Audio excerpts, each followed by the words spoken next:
It is 6 minutes past the hour, 3 o'clock on this Friday, the 3rd day of May. Oh, man, let's get this day over so we can all begin a nice weekend. Well, I don't know. It looks like it's going to be a lot of rain.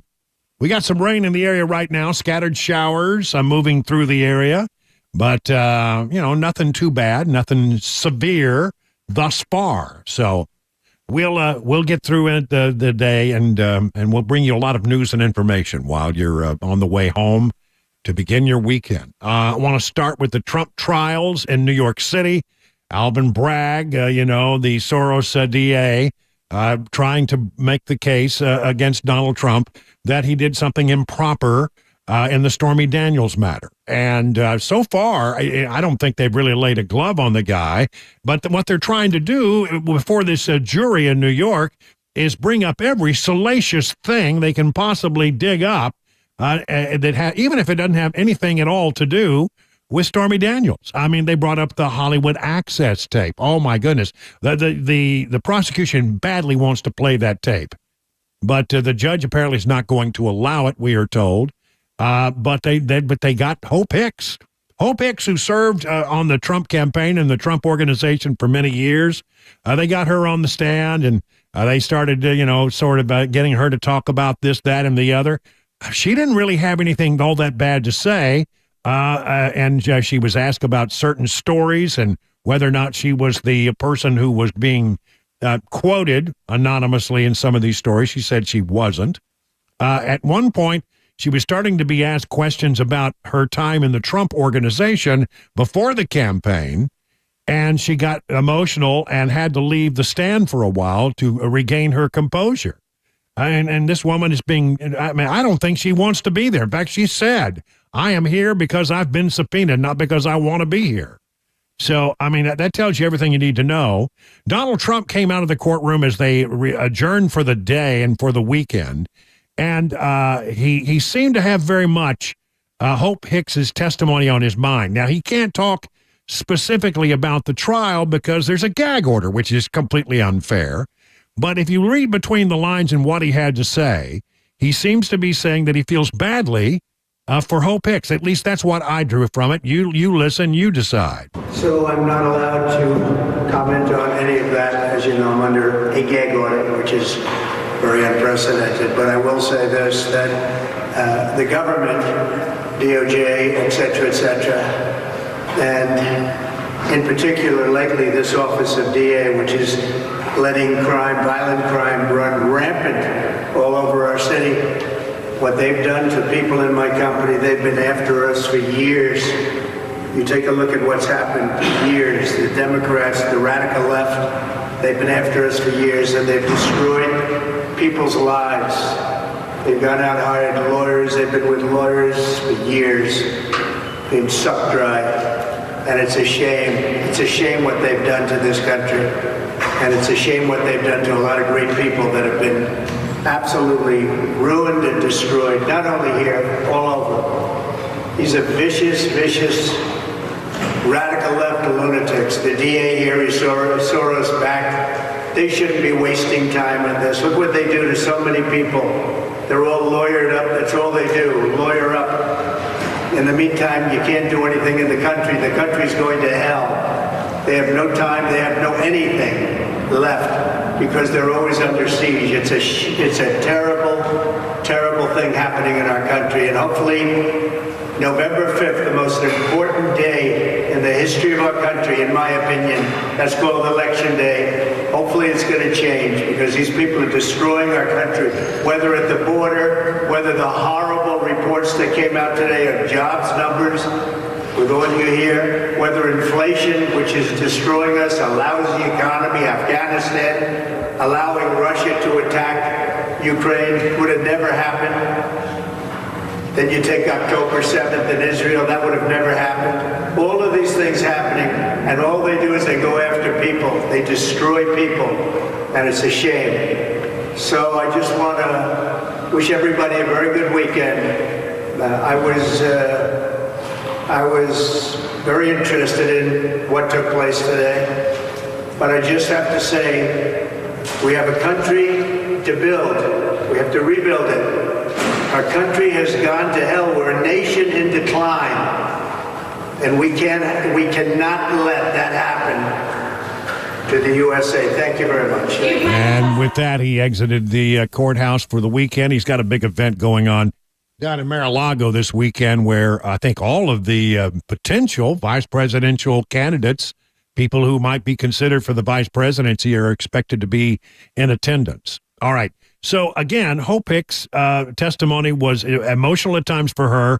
But, again, as I listened to, the assessments by the people in the courtroom, it doesn't sound like they laid a glove on him in any significant way.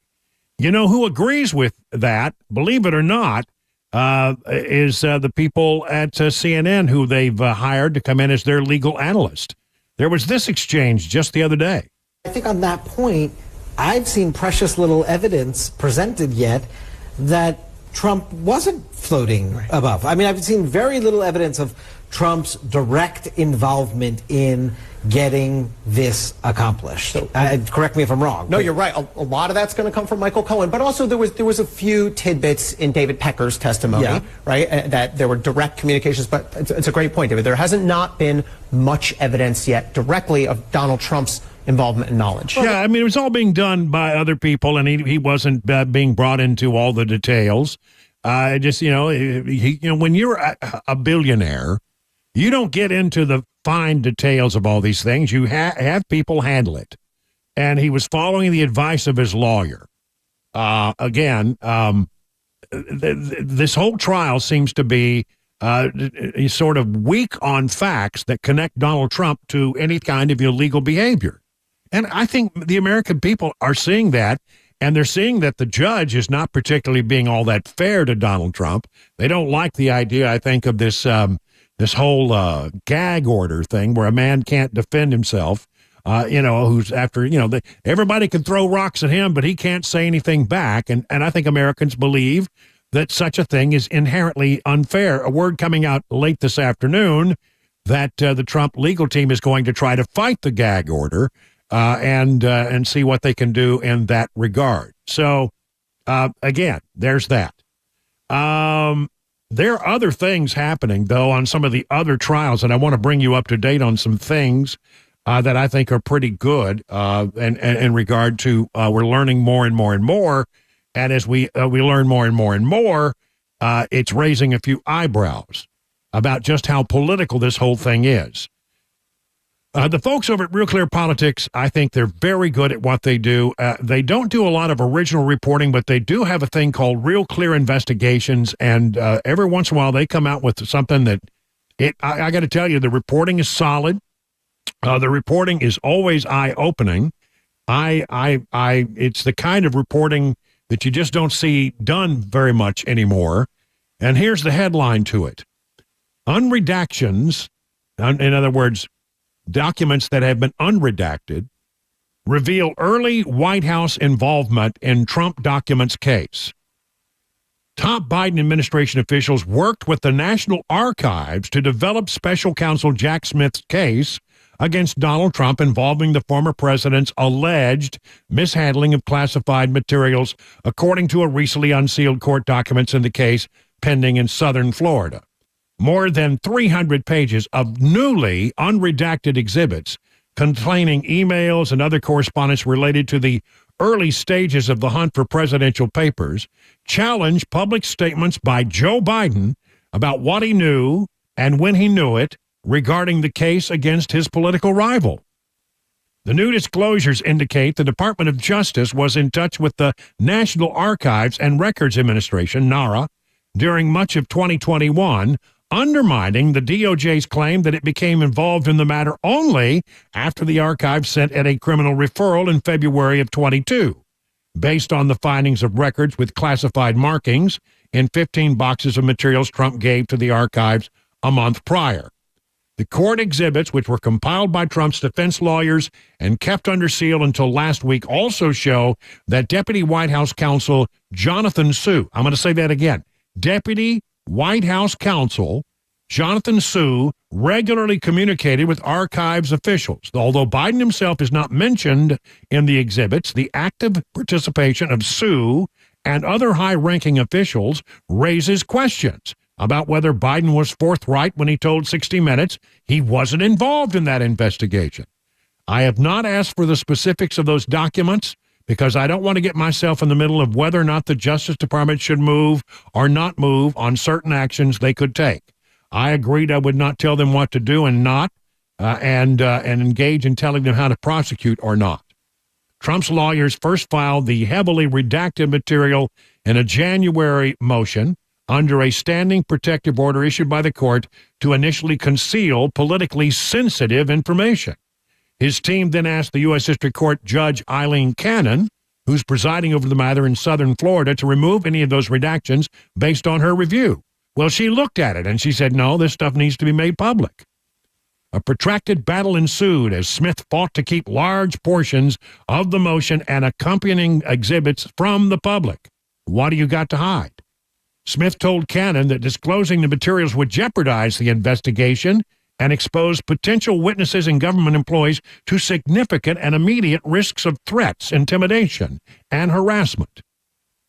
Wow. But Cannon, arguing the need for public transparency, authorized the unsealing of the files. How about that? A judge that's actually looking at the facts and doing the right thing. So they were posted in mostly unredacted form on April 22nd. A comparison of the redacted and unredacted materials, which apparently Real Clear Politics, being the only news organization willing to take the time to do that, shows the archives acted in concert with several Biden administration agencies to build the case. Coordination that included the Department of Justice, the Biden White House, and, yes, here it comes, the intelligence community. Wow. Wow. Wow. I would recommend this story to your reading. You can find the link to it in URFARB.com. You can go to realclearpolitics.com if you want to look at it that way. Here's another one, and this I want to know more about this. You're gonna love this. Representative Matt Gaetz posted a video yesterday of a former prosecutor who investigated former President Trump pleading the fifth under questioning about his actions. The video was recorded during a closed session of the Select Subcommittee on the Weaponization of the Federal Government in May of 2023, according to a congressional source. Mark Pomerantz, a former special assistant to the New York County District Attorney, can be seen in the video declining to answer several questions such as, did you knowingly break any laws when investigating President Trump? Did you misuse any federal funds when investigating President Trump? Well, let's listen to him. Here's the actual tape. Under advice of counsel, I'm not going to answer that question, sir. Privilege against self-incrimination. And did you knowingly break any laws when investigating President Trump? Objection. Same response. Did you break any laws when you worked at the Manhattan District Attorney's Office? Objection. Same response. Ms. Pomerantz, did you violate any person's constitutional rights when you worked on the Trump investigation? Objection. I have the same response to your question. Mr. Pomerantz, did you violate any person's constitutional rights while you worked at the Manhattan DA's office? Objection. Same answer. Did you misuse any federal funds while investigating President Trump? Same response. Did you misuse any federal funds while you were working in the Manhattan District Attorney's Office? Same response. And did you violate any New York State bar rules while you were investigating President Trump? Objection. Same response. Did you violate any New York State bar rules while you were working in the Manhattan District Attorney's Office? Objection. Same response. And did you violate any canons of legal ethics when you were investigating President Trump? Objection. Same response. Did you ever violate any canons of legal ethics while you worked at the Manhattan District Attorney's Office? Objection. The same response. I mean, time after time after time after time, this prosecutor was pleading the fifth. Okay. It is now 20 minutes past the hour of 3 o'clock on Super Talk. Won't you take me back to Tennessee? I'm going to give it away. We're going to do TikTok today. Oh, TikTok or talk? Okay. TALK. Spring is here. Today we're going to talk about ticks. Bugs are coming out. Unfortunately, ticks are coming out. People are going to be out in the woods. First, the types of ticks. American dog tick, the black-legged deer tick, the Lone Star tick. We've got a Gulf Coast tick, got a new one coming in, the longhorn tick. These are the ones we need to watch out for. 75% of vector transmitted diseases now are from ticks. Rocky Mountain spotted fever, rickelosis, tularemia, Lyme disease, almost flu-like, gonna run a fever. You may or may not get a rash in the saliva. They secrete the cement to glue themselves in. Oh, wow. Yeah, that's great. So you need to get some tweezers, get down on that capitulum and grab it and pull the tick off. Do not grab the body. A lot of people think ticks drop out of trees. They don't drop out of trees. And they can't jump. And they can't fly. So they're in the leaves, on the plants and things. On the grass, on the leaves of the grass. And they do this number with their front legs. And that's called questing. They are sensing a prey item coming by. They'll take those legs and latch on and then crawl up. And then there you go. You're battling it.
More testimony in the Donald Trump hush money trial. Protests going on around the nation still, including right here in Tennessee. We got an update on that. Plus, deadly floods around the globe. We'll tell you where. 3:30 Super Talk, 99.7 WTN. Hey, there's Mac Morey with all the stories. Also, he's the star of the runaway hit segment, Mac Morey's Wide, Wild, Wacky, Weird World of Sports, which is every day at 5:25, and we're going to be talking, no doubt, about the Predators today. Preds! That's right, the Preds, must-win game.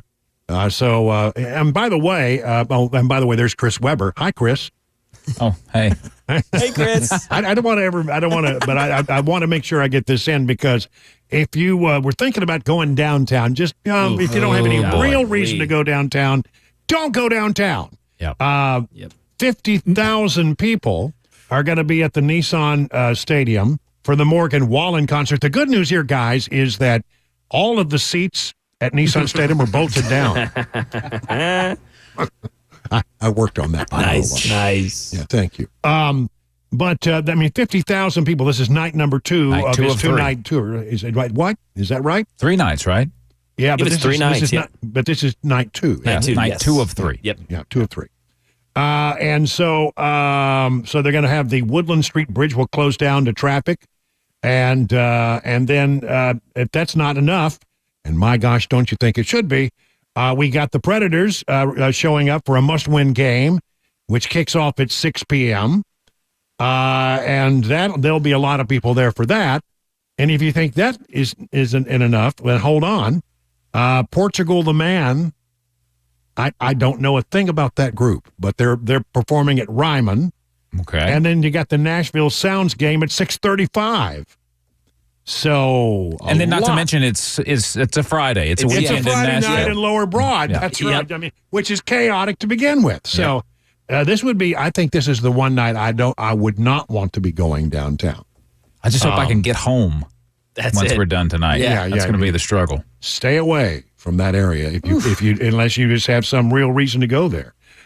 So anyway, that's going to be crazy. By the way, a big cicada update. I did another tour of my vast estate here in Watertown, and it's not that vast, but I found evidence that cicadas are emerging. Oh boy! I didn't see any actual cicadas, but I saw a lot of their exoskeletons where they'd come out and shed their skin. Yeah, the husk or whatever. The husk or I think they call it an exoskeleton. And so, but no stridulation yet. As yet, the stridulation has not begun. Stridulation, you ask, what is that? I'm so glad you asked. Oh boy. That is the mating call of the cicada. Yeah, that's right. The men, they stridulate. And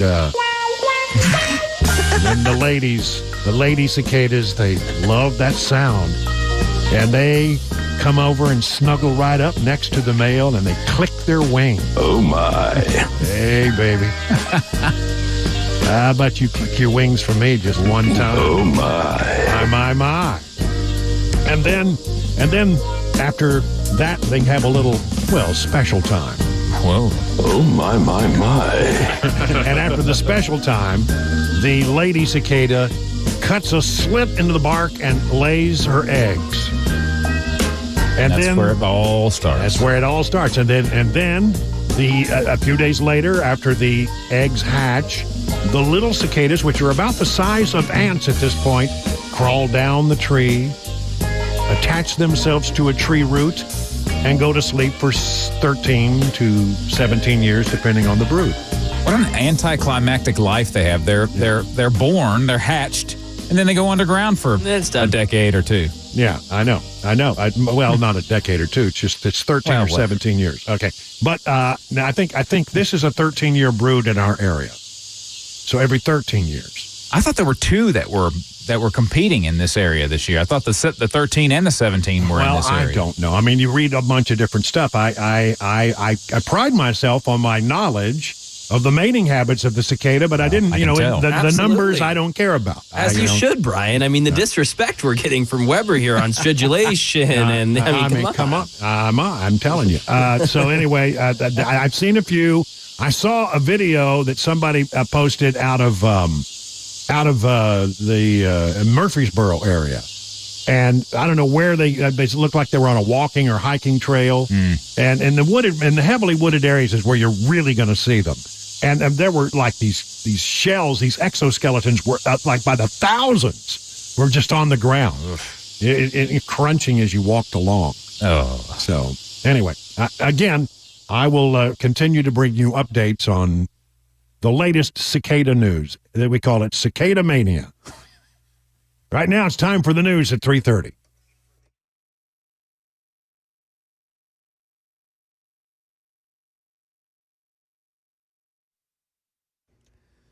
.30, I'm Mac Maury with your top story. 75 degrees, mostly cloudy, a bit rainy around Middle Tennessee. We'll let you know on the weekend weather forecast how wet it could be this weekend, plus a traffic report coming up in 5 minutes. Former Trump campaign and White House press secretary Hope Hicks broke down on the stand today during his testimony at her former boss's trial.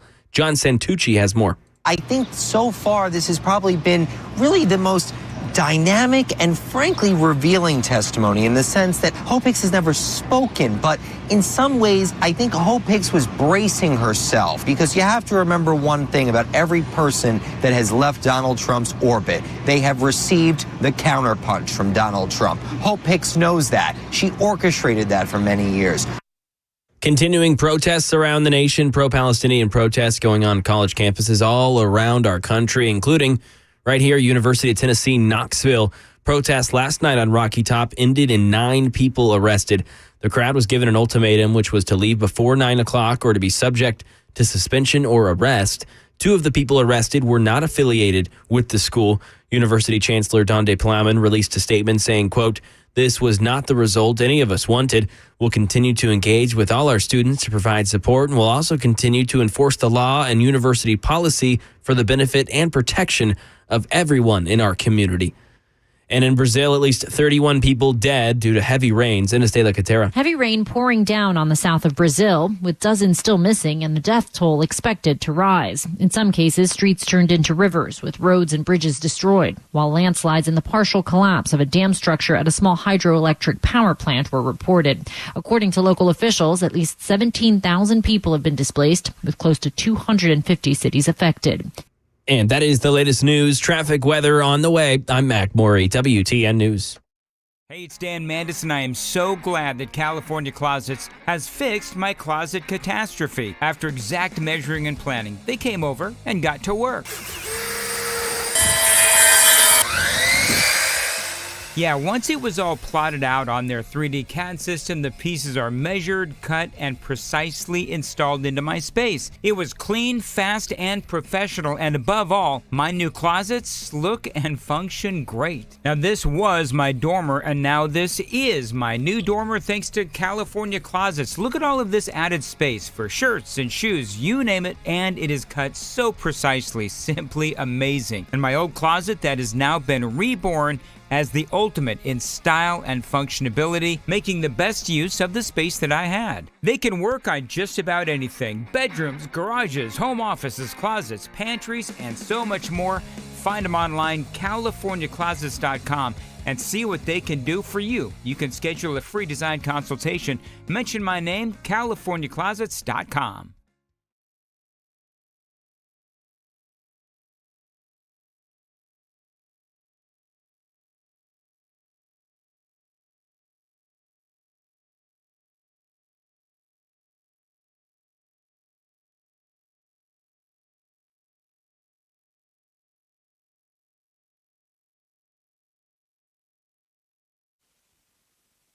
All right, we're going to be in for a period of rain for the next few days. I mean, a lot of showers this time of year. We've had some rain, and so you may want to be looking to see if your house is doing okay with all this rain we've been having.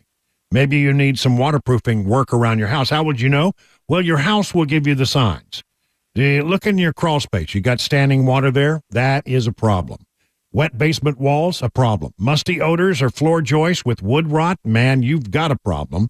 Cracks in basement floors, hardwood floors that are cupping because of the moisture underneath. See, your house is sending you all the signals. You need to call the people at United Structural Systems. Sure, they're known for foundation repair, cracked bricks, that kind of stuff. But, I mean, I'm telling you, they can also help you with this waterproofing thing, which it can be another foundation issue. Yeah, here's the thing. They will come to your house. They will look at your situation. They'll try to give you their best advice as to what you should do. And if you decide to go forward, you don't pay a penny until the job is done and you are completely satisfied. They've been in business 25 years, 25,000 satisfied residential customers. So USS, they guarantee their best, serving Middle Tennessee, Southern Kentucky, Western Kentucky, online at USSTN.com. Call this number, 615-488-7855. Hey, it's Dan Mandis, and I am so glad that California Closets has fixed my closet catastrophe. After exact measuring and planning, they came over and got to work. Yeah, once it was all plotted out on their 3D CAD system, the pieces are measured, cut, and precisely installed into my space. It was clean, fast, and professional, and above all, my new closets look and function great. Now, this was my dormer, and now this is my new dormer thanks to California Closets. Look at all of this added space for shirts and shoes, you name it, and it is cut so precisely, simply amazing. And my old closet that has now been reborn as the ultimate in style and functionability, making the best use of the space that I had. They can work on just about anything: bedrooms, garages, home offices, closets, pantries, and so much more. Find them online, CaliforniaClosets.com, and see what they can do for you. You can schedule a free design consultation. Mention my name, CaliforniaClosets.com.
It's 38 past the hour now. Glad you're with us here for the drive home. Let's get you home safely. We'll try to drive home a few salient points and in the process drive the liberals, well, guano crazy. That's our goal each and every day when we come here. There was big news today about the economy. And I mean, this is...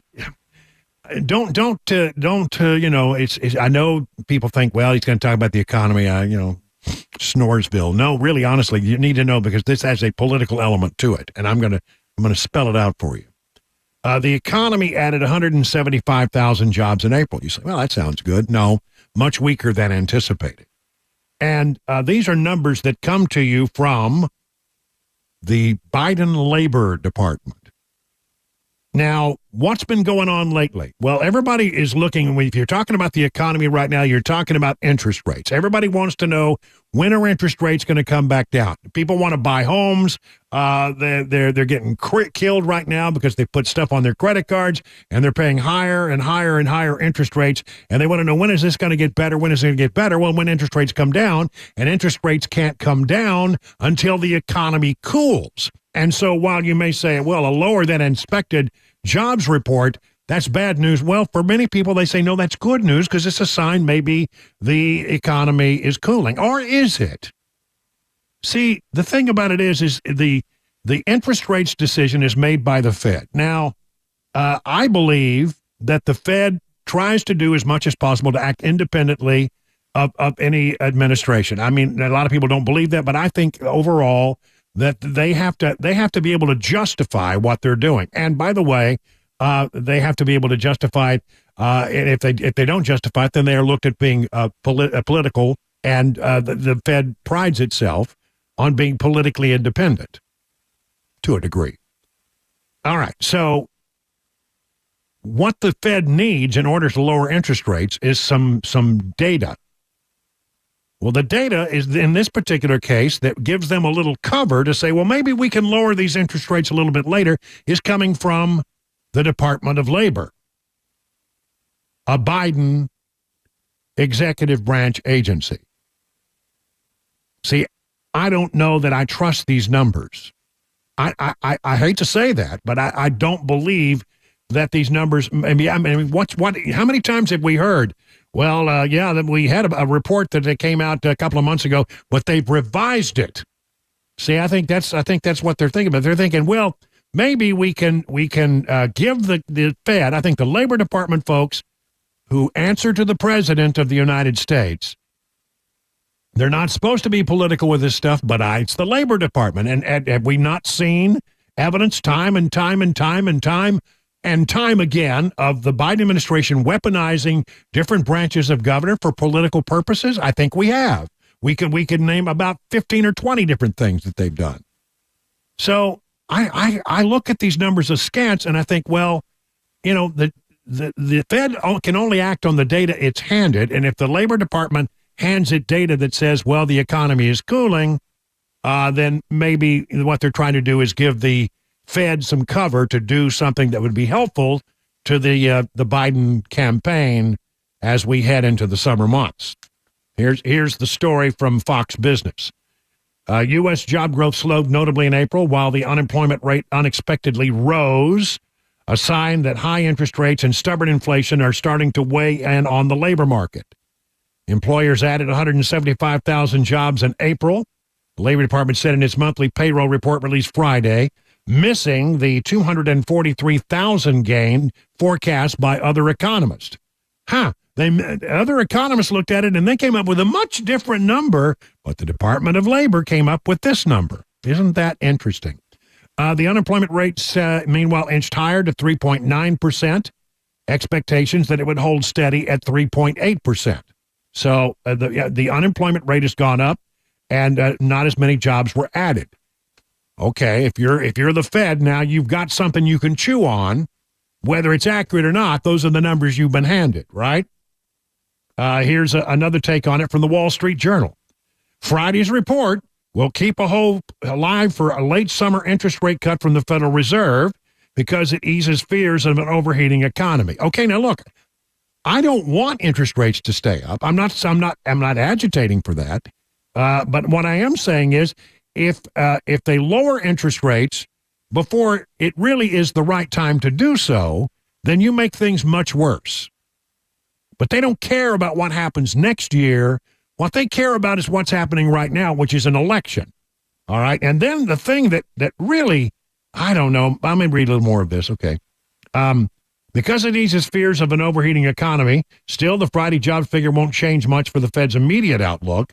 Okay, because they don't report again make a decision until June 11th. But, some people, Democrats are really hoping for a good Fed decision this summer before the election. Until this report came out, most people were thinking that if there is an interest rate cut, it wouldn't happen until after the election. Traders and interest rate futures saw somewhat higher possibilities of a rate cut in July after the report, though still below 50%. Stocks climbed in the late morning trading. The Dow Jones Industrial Average, we'll get that in a little bit, but they liked it on the markets. So there we have that. And then the thing that sort of then made me go, okay, something's up here. This doesn't sound right to me. The unemployment rate for Black Americans fell in April, bucking the overall trend. Black Americans remain the racial group with the highest jobless percentage in the U.S., but the unemployment rate dipped to 5.6% from 6.4%.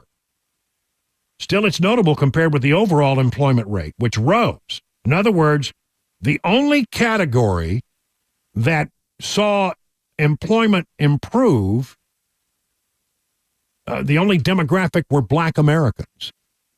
Now, okay, look, again, maybe I'm looking for stuff, but it seems to me, isn't that convenient? Because that if you had a story that Black Americans were losing jobs at a greater rate and that unemployment was higher for Black as well, well, then that goes against a positive political message that the Biden administration wants to put out.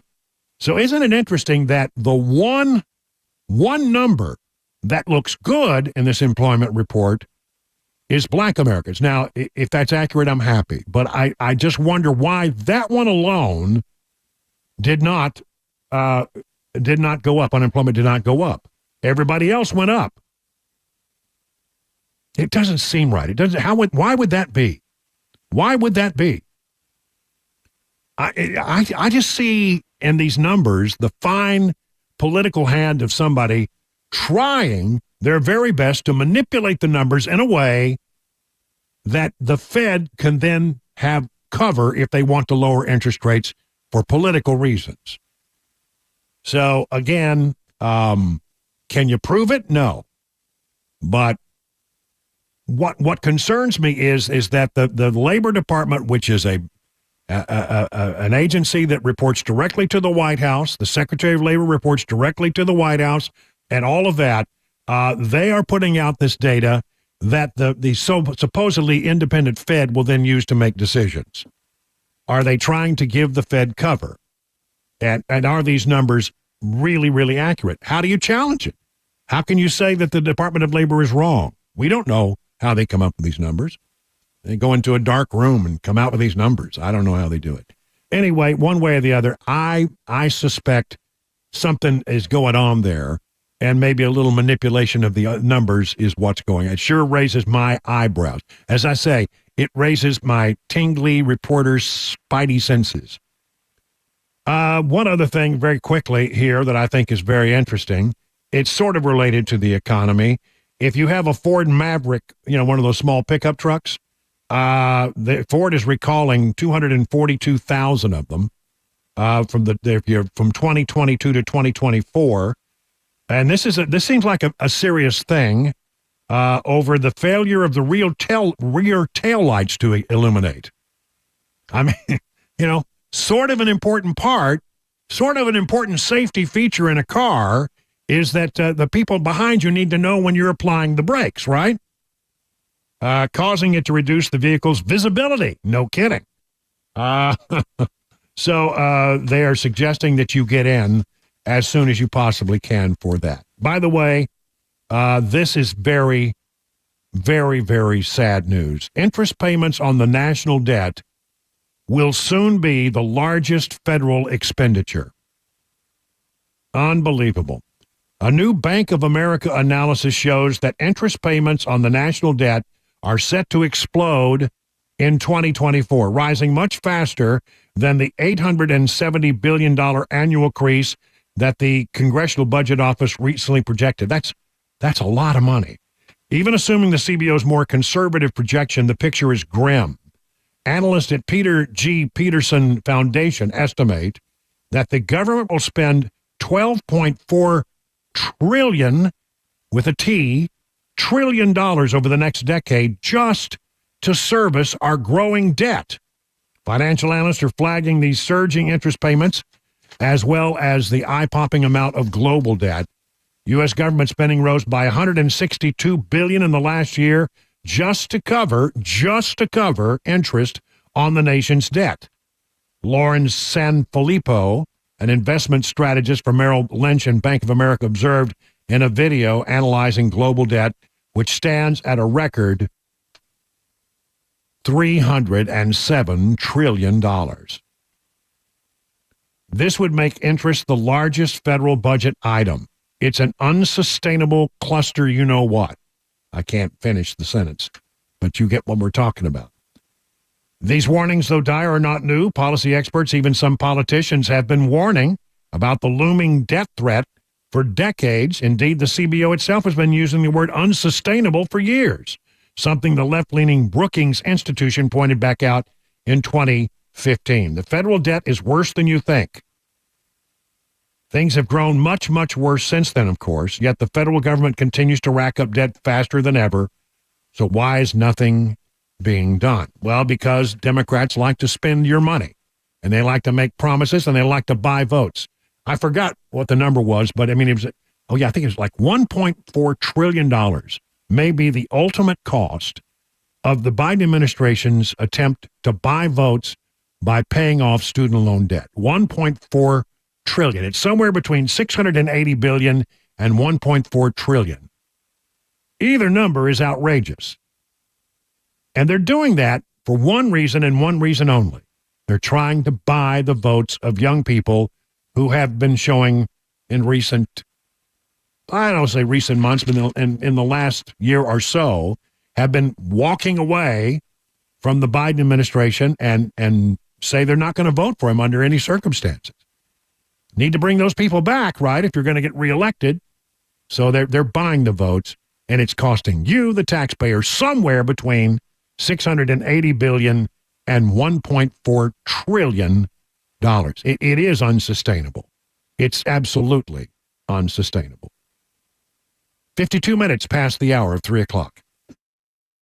The guaranteed offer is the easiest way to sell your home. It's really simple. We bring you an all-cash offer. You close in as little as 21 days. No home inspections, no lock boxes, no open houses. Go to markspain.com to get a guaranteed offer and start packing.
More testimony coming from the Donald Trump hush money trial as it wraps up for the day. A music producer charged with rape in Williamson County. More protests going on around the nation, and Dollywood showing up on a survey that looks pretty good for the attraction. 4 o'clock, Super Talk 99.7 WTN.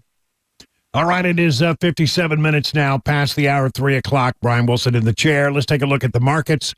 Dow Jones Industrial, they like the news about employment today because they think a rate cut may be coming. Dow Jones Industrial up a whopping 450 points today, ending the day at 38,675. S&P was up 63. That's about 1.25%. And the NASDAQ was up almost 2%, up 370, make that 315 points. So vibrant shades of green today. What's going on? Let's check in with, get his take from John Maxon from Beacon Capital Management. Good afternoon, John. Hey, good afternoon, Brian. Yeah, you're exactly right. The market liked the jobs report. The NASDAQ up over 2% today, and the S&P actually just finished back-to-back weekly gains. The momentum really started with Apple reported after hours last night, beat expectations in terms of earnings. That stock was actually up almost 6% today, but the market really got under momentum when that April jobs report came in. The expectation was 240,000 jobs created. It actually came in at 175,000. It's a case where bad news is good news because that is a key driver for the Fed with inflation and the fight that they have. Unemployment actually ticked up to 3.9%. So it's push bets that rate cuts could be coming sooner, but that's been all over the board. But for today, the market really likes that. All right. Thank you very much, John. And find out about the things that John Maxon and all the good people at Beacon Capital Management can do for you to help you get ready for retirement. Just go to their website, askbeaconnow.com. 59 past the hour. Hey, it's Dan Mandis, and I am so glad that California Closets has fixed my closet catastrophe. After exact measuring and planning, they came over and got to work. Yeah, once it was all plotted out on their 3D CAD system, the pieces are measured, cut, and precisely installed into my space. It was clean, fast, and professional, and above all, my new closets look and function great. Now, this was my dormer, and now this is my new dormer thanks to California Closets. Look at all of this added space for shirts and shoes, you name it, and it is cut so precisely, simply amazing. And my old closet that has now been reborn as the ultimate in style and functionability, making the best use of the space that I had. They can work on just about anything: bedrooms, garages, home offices, closets, pantries, and so much more. Find them online, CaliforniaClosets.com, and see what they can do for you. You can schedule a free design consultation. Mention my name, CaliforniaClosets.com.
.401, I'm Mac Morey with your top stories on this busy Friday here in Music City. 76 degrees, partly sunny, traffic and a weather forecast coming up in 5 minutes. Spoiler alert, if you're around Broadway, it's going to be trafficy. We've got a Preds game, got Morgan Wallen concerts, and it's a Friday night on Lower Broad, so get prepared.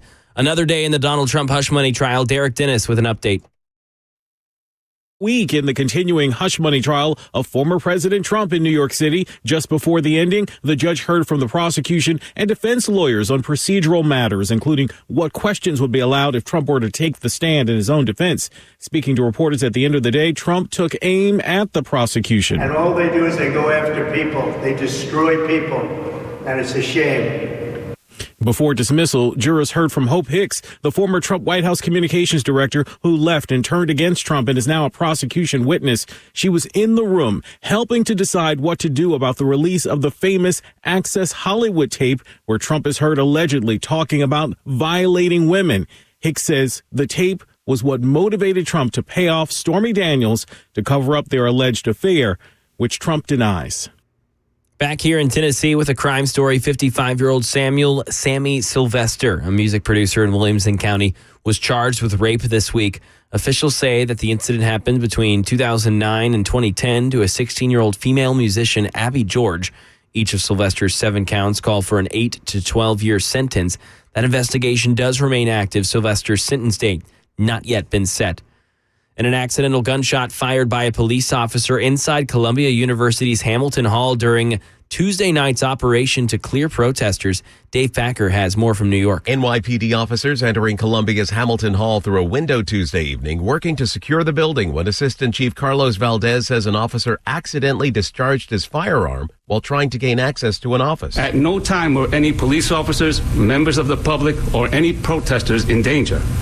This was purely unintentional. The NYPD averages about 8 accidental discharges a year. And last night at University of Tennessee in Knoxville, there were pro-Palestinian protests. 9 of those protesters arrested after not following law enforcement's orders of leaving the premises. They were given an ultimatum of leaving before 9 o'clock. They did not. 2 of the 9 arrested were not affiliated with the university. And in the volunteer state, staying here, Fox 17 says based off of a survey in the UK it showed Dollywood was the number 1 attraction that people wanted to come back to. Behind Dollywood was Disneyland, Stone Mountain Park, and Warner Brothers Studio Tour in London, among many more. That's the latest news, traffic, and weather on the way. I'm Mac Morey, WTN News. Hey, what's up, guys? This is Matt Murphy for Members Nutrition. I want to tell you about the Members Nutrition difference, and I want to encourage you to go over to the Members Nutrition website. Number 1, they believe at Members Nutrition that they can sell vitamins and supplements at a lower cost point, and they're doing it every single day at membersnutrition.com. Number 2, they want to make these products right here in the United States of America, not from some overseas company, and they do that every single day. I encourage you to go to membersnutrition.com. You'll get 50% off your purchase price at checkout. You don't have to put in any codes. Just go to membersnutrition.com. Once again, membersnutrition.com.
Good afternoon. It's 8 minutes now past the hour of 4 o'clock, beginning hour number 2 of the drive. So glad that you're with us on this Friday, May 3rd. This and a good day to stay out of downtown Nashville. All kinds of stuff going on. Morgan Wallen's got a concert, 50,000 people. We got a show at the Ryman. We got the Preds playing a must-win game down at Bridgestone Arena. And then we got a baseball game going on. I mean, just all kind. It's Friday on Lower Broad, which is always a busy day. Then at the Skirmerhorn as well, I've been told. Oh, my gosh. So well, load them up. Load them up. I mean, it is not a good day to visit downtown if you're not going to one of those things. And if you are, you better be patient. Yeah. As Ken Weaver, I love Ken Weaver, better pack your patience. That's right. You're going to need it. You're going to need it. Well, let's do our 2024 update, if we could, because we got a lot of stuff to go over here. I have another one of these really amazing polls for Trump. And again, makes me wonder, is there something going on? Because we've seen several of these in the last few days where the numbers seem to be widening up, an indication that maybe something is going on here. Again, we take all of this stuff with a grain of salt because a poll is a snapshot in time. But what you look for is, okay, are there a number of polls that show the same thing? And is there a trend? That's what you look for. Those are the two things I care about when I look at polls is, is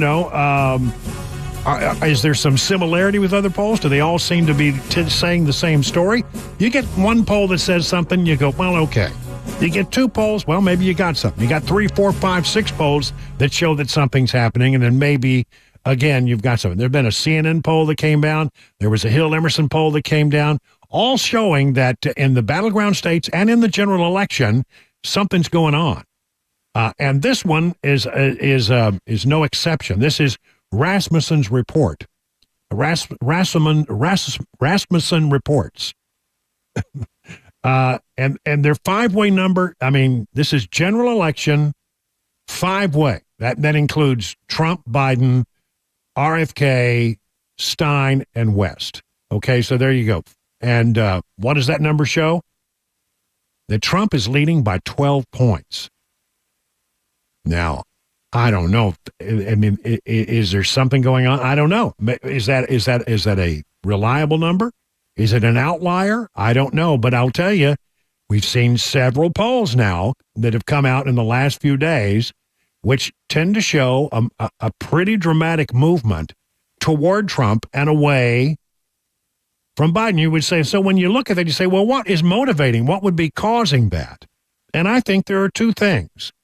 And again, this is my theory, and that's all you can offer is a theory. My theory is that Americans are watching their television sets, and they are angered by what they see happening on college campuses around the country. I mean, it angers Americans when you have a situation where, the Palestinian flag is flying instead of the American flag. I mean, that really grates on people. And for whatever reason, you have the president of the United States unwilling to take a stand against it until he absolutely had to.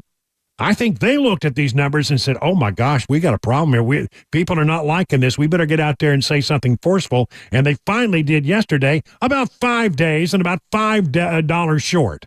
But they finally did say something condemning the violent protest on college campuses. See, he's got a problem. He's got two problems with regard to that particular issue, the Palestinian issue. Number one, he really doesn't want to offend Arab American voters in Michigan because that's a battleground state. You cannot become president, very likely, without going and winning Michigan. And there's about 100,000 voters in the Dearborn area that are Arab Americans and Muslim Americans, and they are not happy with what they perceive to be a tilt toward Israel by the Biden administration. So Biden didn't want to go out there and condemn the people who are protesting on college campuses for fear of irritating those folks. So the other part of it is that they they are losing young people, and they didn't want to irritate young people who are leaving the Democrat Party in droves. I don't know that they're going to vote for Trump, but I'm pretty sure that a lot of young people are not going to be voting for Joe Biden. Then maybe they'll go for a third-party candidate. Maybe they'll sit on their hands. Maybe they won't vote at all. But one way or the other, Biden didn't want to really come out and do this, but he did finally. And I think that issue, and perhaps the Trump trial in New York, that I think many Americans perceive as being unfair. Americans like things that are fair. They don't think it's fair when Jewish students can't go to the library or go to their own graduation or go to class. They think that's wrong, and they're right to think that. It is wrong. And they don't like a trial that appears to be purely political, and that's what this one is shaping up to be. So maybe those two things are driving these numbers. Again, it's my operational theory. We'll continue to watch it. Again, remember, it's a snapshot in time, but it does seem in the last few polls that there is something going on, because it had been tightening up until that point, and then all of a sudden, it's not. So what's causing that? I mean, look around what's happening in the nation. People are continuing to be very irritated with the border and very irritated with what's going on college campuses, very irritated about the economy. It's not going well for the Biden folks, in my humble opinion. Trump vice presidential contenders head to Florida for a donor retreat and potentially the chance to hear, "You're hired" by the Donald. I don't think you're going to hear that this weekend, quite frankly. That's just me. Before running for the presidency, Donald Trump became nationally known for his TV role on The Apprentice, as a businessman choosing among candidates vying to join his organization. "You're fired" became a famous catchphrase of Trump as the show grew in popularity. Some particularly memorable episodes of the Celebrity Vintage, like John Rich, Trace Adkins, Piers Morgan, battled to raise the most money for fundraising. Remember that? That was fun.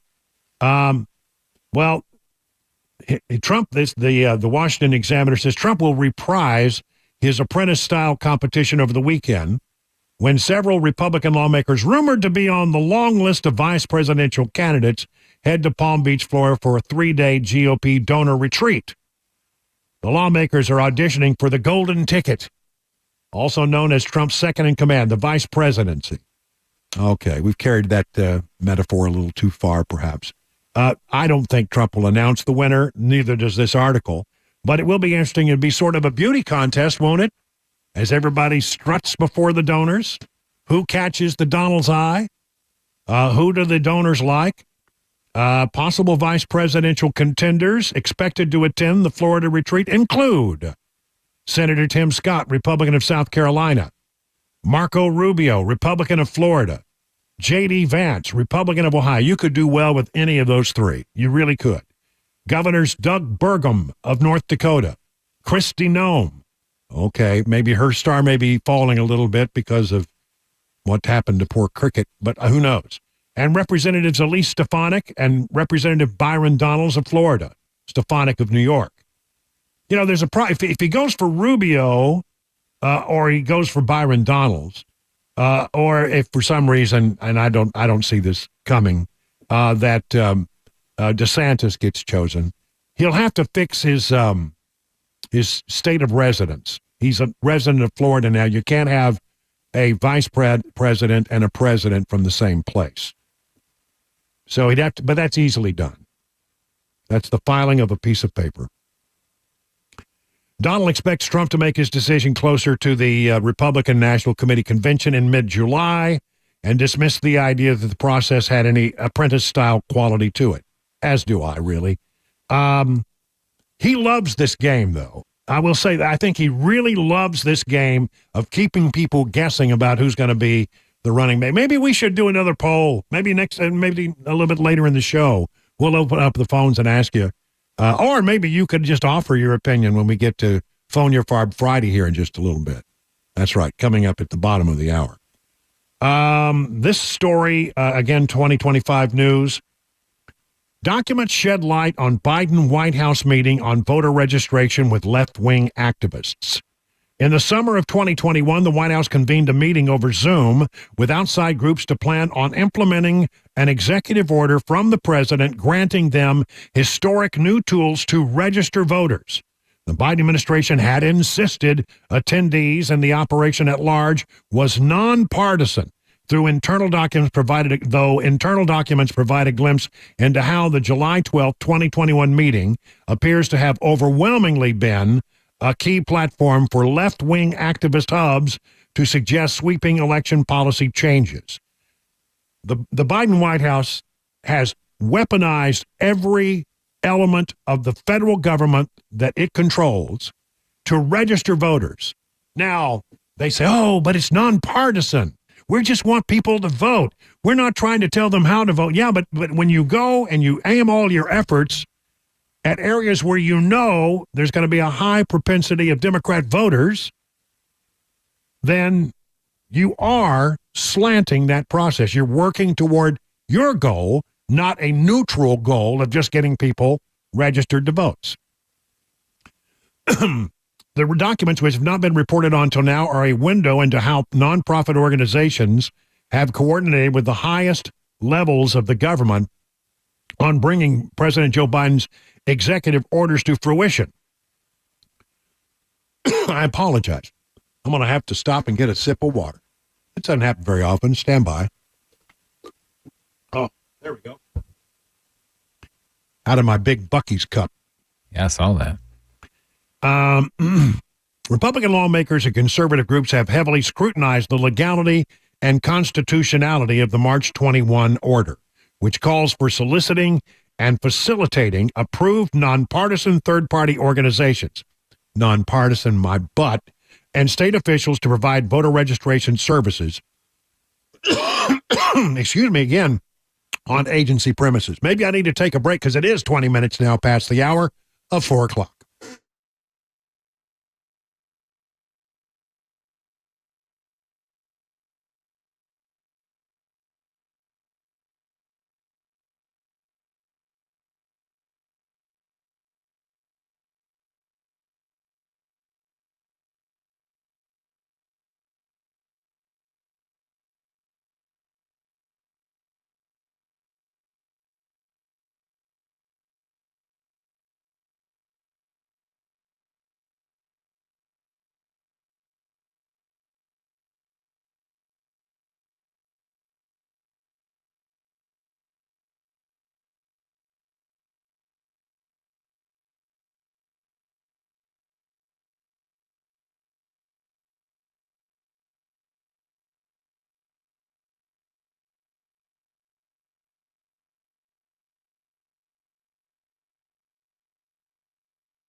All right. Let the team at Restoration Wellness and Med Spa help you achieve your summer goals. I mean, it is that time of year where you're going to want to be out there in the shorts. You want to be out there in your bathing suit. And Restoration Wellness is a leader in weight loss management in Wilson County. Call the Restoration Wellness team today at this number. You ready?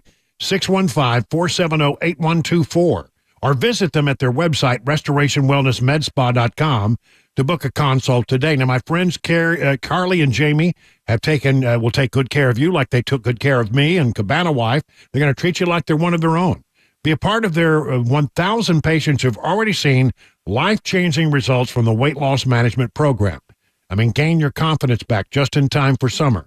Weight loss can increase your energy levels, improve your quality of sleep, and enhance your overall health. And they have a system that is designed to look at your lifestyle, your goals, and come up with something that is individual for you, not a one-size-fits-all approach. Whether your goal is to lose stubborn body fat or improve your overall health, Restoration Wellness has a solution for you.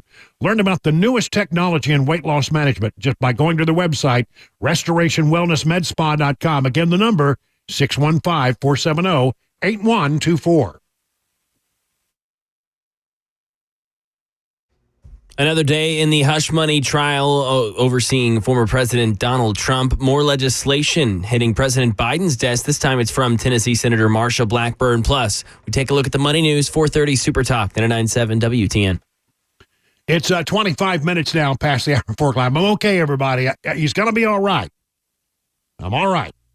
It's that time of year. I think that the pollen is just so intense. Sometimes you get a little something in your craw and you just can't. The word for it is verklempt. You go verklempt. Yeah, the Yiddish word, right? That's the Yiddish word. Yeah. I went verklempt there. I could feel it coming, but I'm okay. Good. I always have nearby my Handy's Bucky's cup, which is, I mean, look at that thing. That's like a monster. That's a half a gallon of water right there. Nice. I can put ice in it, and it lasts for 3 days. It's amazing. Pretty cool. Right. I don't know how much I paid for it, but it's too much, probably. No, well, I don't know. I mean, the prices at Buc-ee's are not that bad. Here's a story for you. More than 8 in 10 Americans say they don't trust corporate media to report the facts. Boy, what a sorry state of affairs our mainstream media are in these days. Nobody trusts the media anymore. Overwhelming majorities of Americans have lost their trust in the media to accurately report the news, according to a new poll that came out earlier this week. In a survey from the American Press Institute and the Associated Press Nork Center for Public Affairs Research, a whopping 83% of respondents said they were concerned the media would, quote, report inaccurate information or disinformation in their 2024 election coverage. Wow, 83%. 81% said they're worried the media will report unverified information, and 77% said they feared the media would stick to the facts but be dishonest in their framing, only covering things favorable to their preferred candidates or detrimental to their opponents. Pollsters found that 72% are worried media will rely on artificial intelligence. That's something to worry about. This election, I'm telling you, the AI stuff is so good that it's hard to tell what's real and what's fake. It's really becoming, a very dangerous thing, I believe. But this whole thing, I like this line about that. A number of people say they feel like the media will be dishonest in framing, only covering things favorable to their preferred candidates or detrimental to their opponents. Let me just share something with you. A lot of people think that the bias and the slant in reporting, it comes, with the reporter and the way they write. And it can. Don't get me wrong, it can. But there are so many other ways that bias can slip into the coverage from a news organization.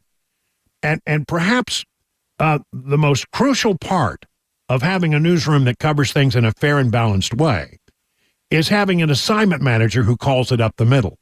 In other words, the bias can slip in by the stories you choose to cover and by the stories you choose not to cover. Right? I mean, honestly, think about that.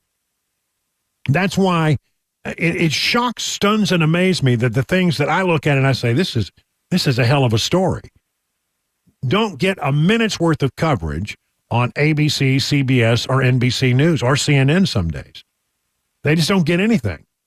I do detect, I don't trust them yet, but CNN, they're trying to, I think, move back toward being more up the middle, but they're not there yet, don't get me wrong. But, I do see efforts being made. I think they realized they had gone so far the other way that nobody believed anything they said.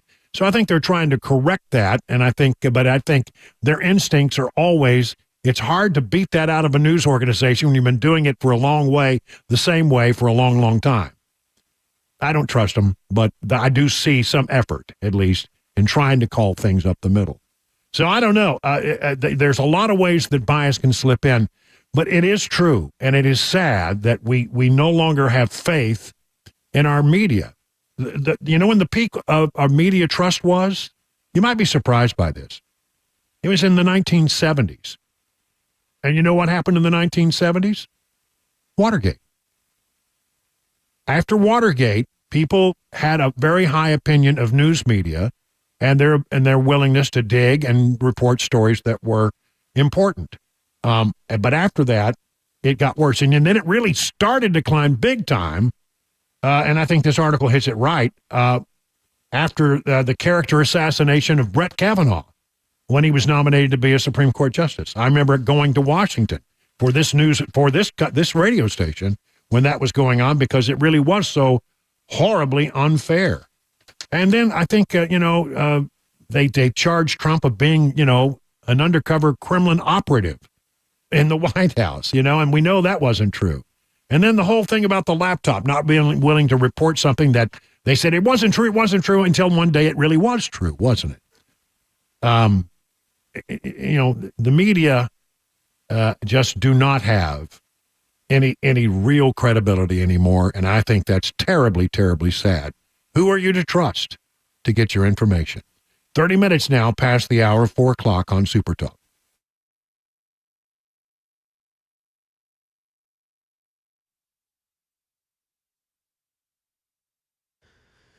.431 now. I'm Mac Morey with your top story. 77 degrees. Starting to see that sun pop out here in the mid-state as we had some rain and showers earlier on today. We're expecting more of those this weekend. Got a wet weekend weather forecast ahead, plus that traffic report. An emotional Hope Hicks took the stand in the alleged hush money trial against Donald Trump today. The one-time communications advisor during Mr. Trump's presidency recalled a conversation she had with her former boss in 2018 about the $130,000 payment to Stormy Daniels. Olivia Rubin outside the courthouse in Manhattan with details. She was very specific with what she was saying, and she gave prosecutors a few wins with that. She spoke about Donald Trump wanting to call David Pecker when instances of the stories would come out. She spoke about her conversation with Donald Trump and Michael Cohen. They repeatedly tried to deny these allegations, and it gave the jury that inside look.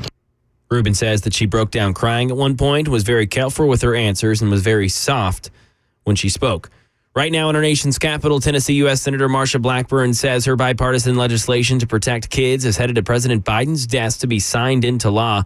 The Report Act makes social media companies liable if they don't report when children are being trafficked, groomed, or enticed by predators. Now over to the money news. Here's Dave Packer. Stocks closed higher today after the Friday government employment report showed 175,000 new jobs were created in April, below the 240,000 that were expected. Investors hoping it's an indication that the economy and, more importantly, inflation is cooling enough that the Fed might consider lowering interest rates later this summer. The Dow closing up 450 points Friday. The Nasdaq gained 315 points, and the S&P 500 was up 63 points. Closing arguments today in the government's antitrust trial against Google. The federal judge in D.C. is now going to have to determine whether the tech giant's search engine constitutes an illegal monopoly. The government claims Google spends billions to lock out competition. Google says it dominates because it has a superior product. The health insurer Aetna has agreed to settle a lawsuit over whether its fertility treatment coverage discriminates against LGBTQ plus patients. The insurer will make coverage of artificial insemination standard for all customers nationally. And that is the latest news, traffic, and weather on the way. I'm Mac Morey, WTN News. Hey, it's Dan Mandis, and I am so glad that California Closets has fixed my closet catastrophe. After exact measuring and planning, they came over and got to work.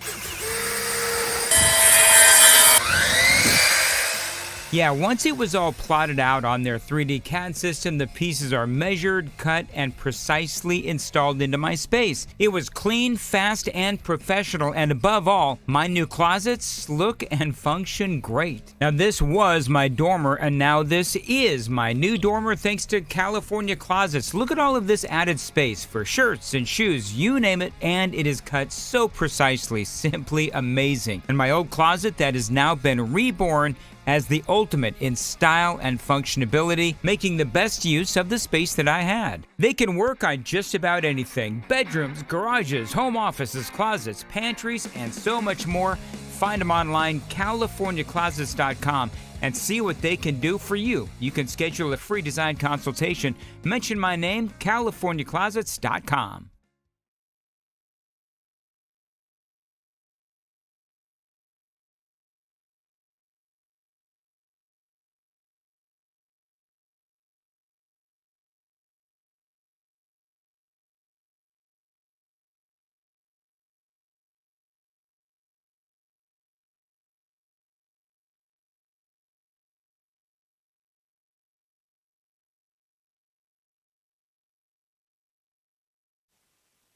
We are just a few moments away from our first round of Phone Your Farb Friday. You can get on the phone lines now at 615-737-9986. In the meantime, let me tell you about the folks over at Genesis Diamonds. Mother's Day is almost here. My friends at Genesis Diamonds are here to help you celebrate her in a big way. Whether it's her first Mother's Day or her 60th, she will appreciate something thoughtful and timeless from the folks at Genesis. And you don't have to break the bank.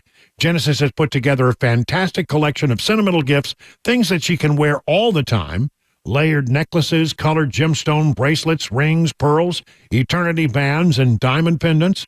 And this year, some of Genesis' exclusive designers have come in with even more great pieces. New fashion-forward designs that any mom would appreciate. So step in and let one of Genesis' trusted advisors help you find a special, meaningful gift. Let the team at Genesis do what they do best: help you find the perfect, most affordable, most beautiful piece of jewelry for the occasion. Genesis is the premier jeweler in this area with a reputation for high quality and extreme value. You will love the experience. Happy Mother's Day from Genesis Diamonds, Green Hills, and Cool Springs.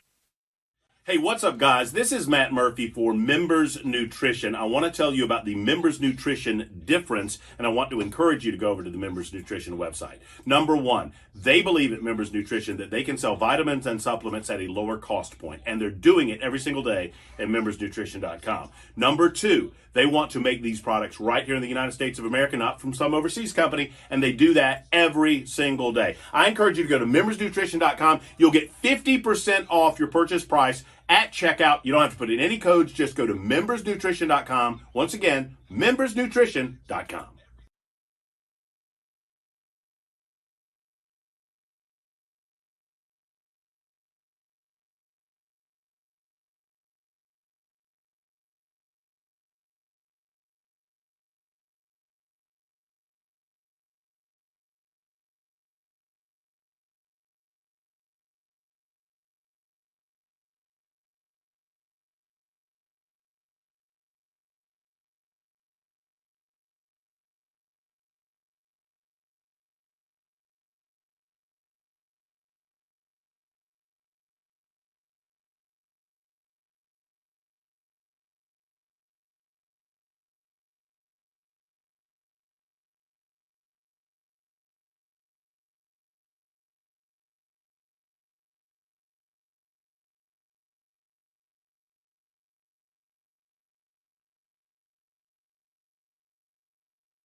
It is 38 minutes now past the hour. You know what it means. It's Friday. It's time for round number one of a little thing we like to call Phone Your Farb Friday.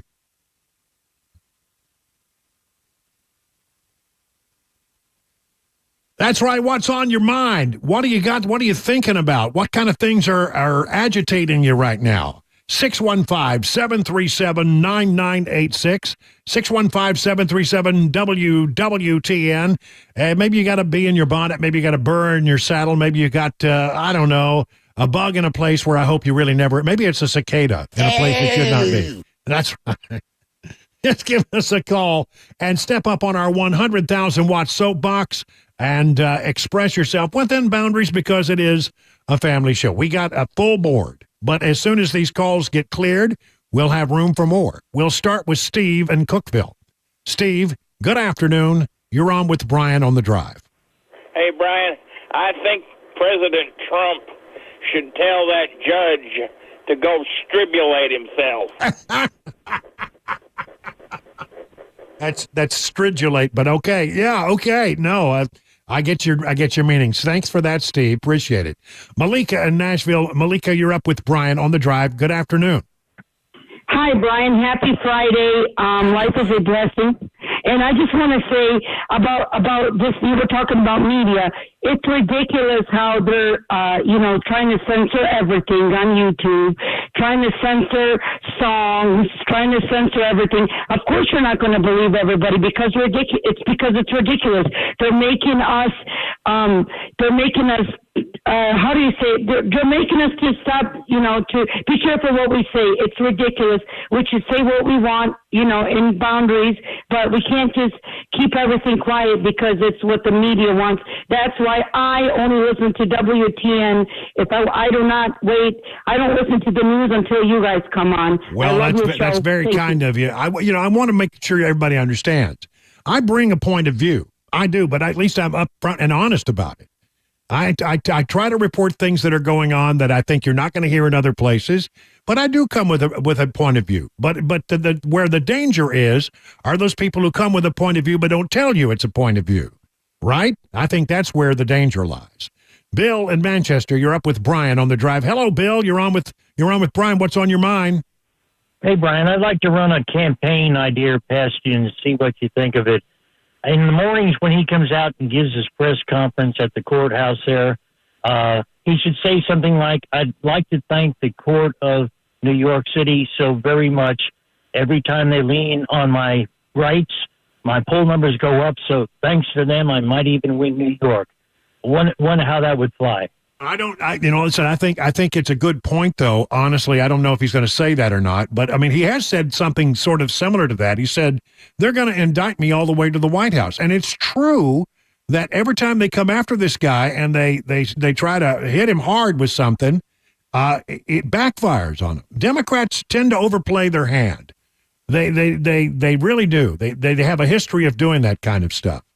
And so, I look at this whole thing and I think really, honestly, something is going on. As I've said, the numbers seem to be getting, better for Trump, where for a while they weren't.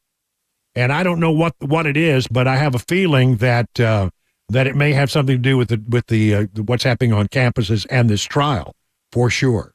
Danny in Lebanon. Danny, hello. You're on with Brian on the Drive. What's on your mind, Danny? Hey, Brian, how you doing? I'm doing well. I just wanted to call because I really haven't had the opportunity to call you all week about this Christine Nome and her dog situation. Yeah. And I'm really confused about it because the dog was only 14 months old. Can it not be retrained or trained or something? That's the same. That'd be equivalent to a 10-year-old kid in dog years, wouldn't it?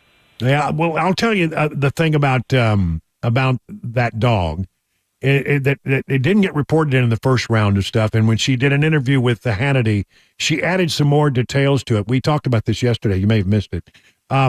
She said, number one, we were the second chance for this dog. It already washed out with one family as being too mean, too nasty, too vicious. So they sent it out to the ranch, and the ranch didn't work out well at all either. Apparently killed a bunch of chickens and bit Christy Nome, she says, and she began to worry about her family and her children. And, look, I know people have very strong feelings about their dogs, but she did sort of come out and try to explain it a little more. I sadly think that the real problem here is ever including this story in your book. You got a book, you can write about anything you want to write about in your life. Why would you choose to tell this story? Somebody should have warned her that wasn't going to go over well. An editor, somebody, or she should have known herself. So as much as I like Kristi Noem and I take her story as something she really wrestled with, and there are some mitigating factors that have been added to the story that perhaps change the way people feel about it. But there are just some folks who could never, ever vote for someone who shot their dog. That's just the way it is. I don't know why it ended up in the book. Believe me, I don't. All right, Brent in Spring Hill. Hello, Brent. You're on with Brian on the Drive. What do you say, Brent? Hey, Brian.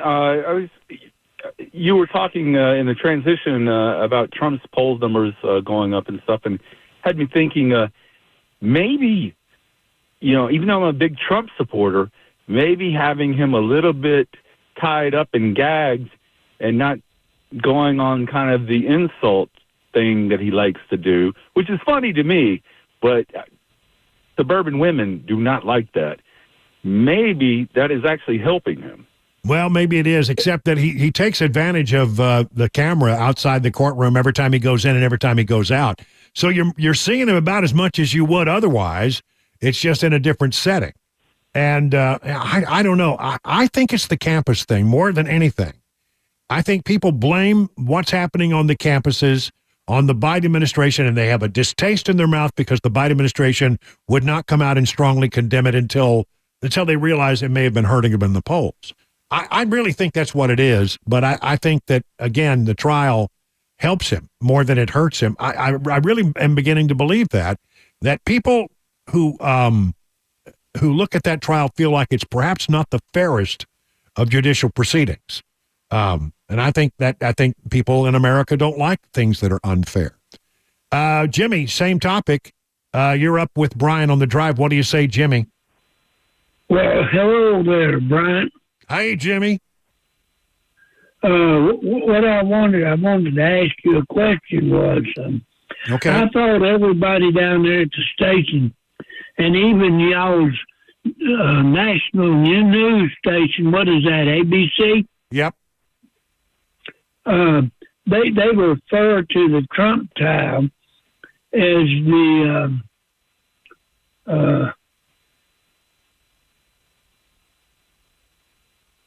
Jimmy, are you there? Yeah, a hush money trial. Oh yeah, okay, I got you. I thought all y'all agreed not to call it that. Well, I don't call it that. What ABC News chooses to call it is their business, but the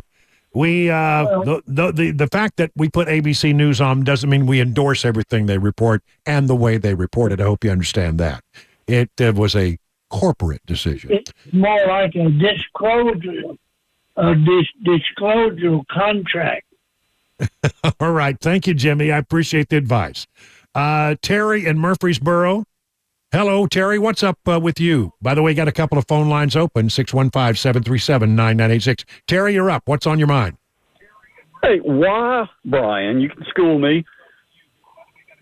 Why are we always talking about, or not always, talking about raising the Social Security age?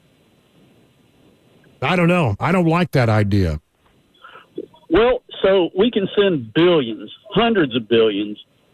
I understand that they're funded different ways, but if we can pass legislation to fund billions of dollars overseas, why can't we pass legislation to fund Social Security for those of us who have worked hard and funded this country for 60-plus years?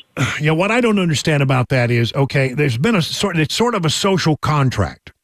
Social Security, we put in, and we were told, if you do this, if you put the money in, then, you can retire at this age. And, look, it used to be 65. Now it's what? I think it's 67 and a half, and I forget how many months. And the fact of the matter is,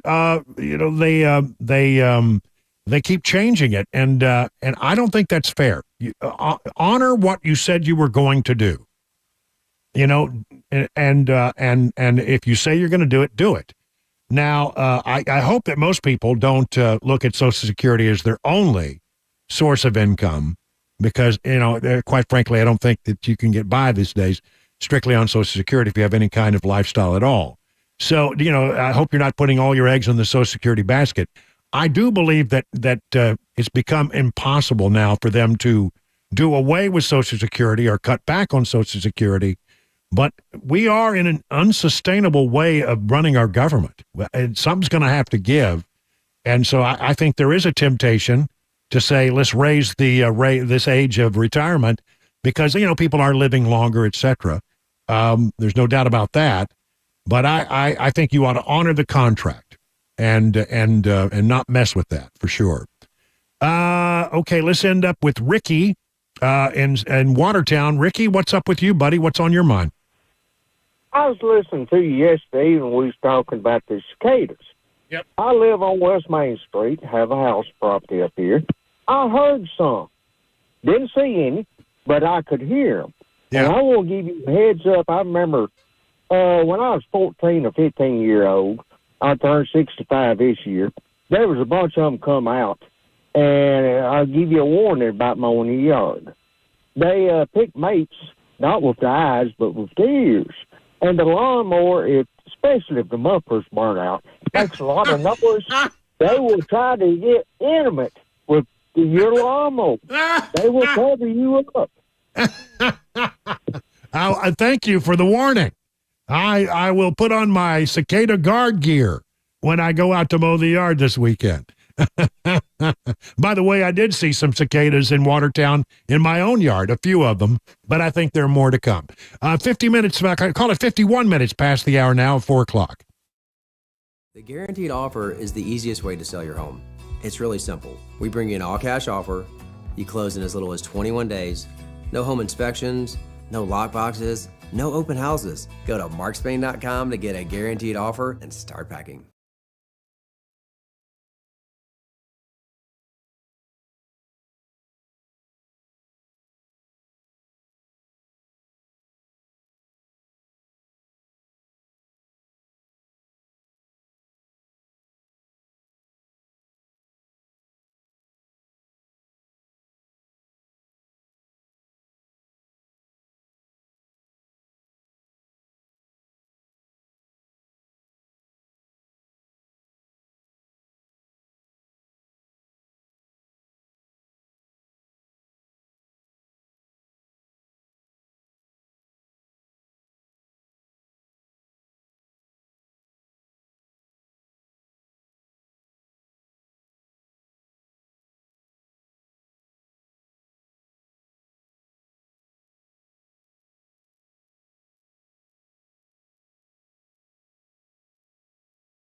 More testimony in the Donald Trump hush money trial. Protests around the nation continuing, and they're here in the volunteer state as well. An Israel-Hamas update and a court date set for country star Morgan Wallen. Those stories and more, 5 o'clock, Super Talk, then at 9/7 WTN. It is 57 minutes now past the hour. Listen, coming up, the Trump trials, they're done for the week. They brought Hope Hicks onto the stand today and tried to get her to say ugly things about the former president. How did it go? I'll give you all that. Mac Murray's Wide World of Sports got a big Predators playoff game and another round of Phone Your Farb Friday. Now, we judge you, and to make sure, I think the first round was okay. I think maybe the 5 o'clock hour has an opportunity to take them, though, and we'll do that at 5:35. Right now, it's 58 minutes past the hour.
Five o'clock, I'm Mac Maury with your top story. 74 degrees right now in Nashville. Expecting some rain over the weekend. We'll tell you about it. Weekend weather forecast, plus that traffic report 5 minutes away. Another day done in the Donald Trump hush money trial. Dave Packer. Emotional testimony today from one of former President Trump's longest and at one time most trusted aides, Hope Hicks, on the witness stand, testifying about the 2016 Trump campaign's effort to control damage after the Access Hollywood tape, making Mr. Trump and his aides willing to do whatever it took, say prosecutors, to quash more damaging stories like Stormy Daniels. ABC News legal contributor Kim Wheely on Hicks' testimony. There are so many elements of the government's case in that moment, from the most credible witness who's closest to the president. We can read into it. Jurors are human beings. It was so difficult for her to sit there, presumably, and tell the truth, that she broke down and had to excuse herself. That happening at the start of cross-examination, the defense hoping jurors will take from Hicks' testimony that Trump was interested in protecting his family from salacious stories rather than keeping the stories from potential voters. Protests still going on around the nation, pro-Palestinian protests all around college campuses in the U.S., including right here, UT Knoxville. Protests last night at Rocky Top ended in 9 arrested. The crowd was given an ultimatum, which was to leave before 9 p.m. or to be subject to suspension or arrest. 2 of the 9 people arrested were not affiliated with the university, and University Chancellor Don DePlowman released a statement saying, quote, "This was not the result any of us wanted. We'll continue to engage with all of our students to provide support, and we'll also continue to enforce the law and university policy for the benefit and protection of everyone in our community." And CIA Director Bill Burns now in Egypt to join talks concerning the Israeli hostages in Gaza. Here's Tom Sufi-Burridge in Tel Aviv with the latest. The Israeli government has suggested, and this seems to be their position, that they want to keep the window open to go into Rafah at some point in the future to try and take out the remaining Hamas battalions, which they say are hiding in that city. We're told by Egyptian state TV that the Hamas delegation will go back to Cairo, where the head of the CIA has now landed, and that process will continue tomorrow. There are unconfirmed reports, we can't confirm these, that the Israeli government has given Hamas a 1-week deadline. And back here in Tennessee, a court date set for country star Morgan Wallen for August 15th. This, of course, coming after he threw a chair off of a rooftop bar on Broadway. Wallen waived his right to appear at today's court morning hearing. And Wallen playing the second night of a 3-night stretch of shows here in Music City at Nissan Stadium. And that is the latest news, traffic, and weather on the way. I'm Mac Morey, WTN News. Hey, what's up, guys? This is Matt Murphy for Members Nutrition. I want to tell you about the Members Nutrition difference, and I want to encourage you to go over to the Members Nutrition website. Number one, they believe at Members Nutrition that they can sell vitamins and supplements at a lower cost point, and they're doing it every single day at membersnutrition.com. Number two, they want to make these products right here in the United States of America, not from some overseas company, and they do that every single day. I encourage you to go to membersnutrition.com. You'll get 50% off your purchase price at checkout. You don't have to put in any codes. Just go to membersnutrition.com. Once again, membersnutrition.com.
Hey, good afternoon, everybody. 7 minutes past the hour of 5 o'clock on Super Talk 99.7. It's Friday. And it's a beautiful day. I mean, we got a little rain going, 76, but I think the rain sort of moved out for the day. Still maybe a little cloudy, but look, not too bad. And we've got a lot of information to share with you as you're on your way home to begin your weekend. Let's start with the Trump trial that happened today. It's over. It's done for the weekend. Trump is going back to Mar-a-Lago. He's got a big donor event there this weekend where a bunch of people who are perhaps, on the short list, or it's really actually kind of a long list at this point, of potential vice presidential running mates are going to be making an appearance there. Sort of a beauty contest. I don't think we'll have any announcement, but, it's interesting to watch. The trial itself has just devolved into ugliness. This district attorney, Bragg, just wants to just run Donald Trump's name through the mud in front of this jury.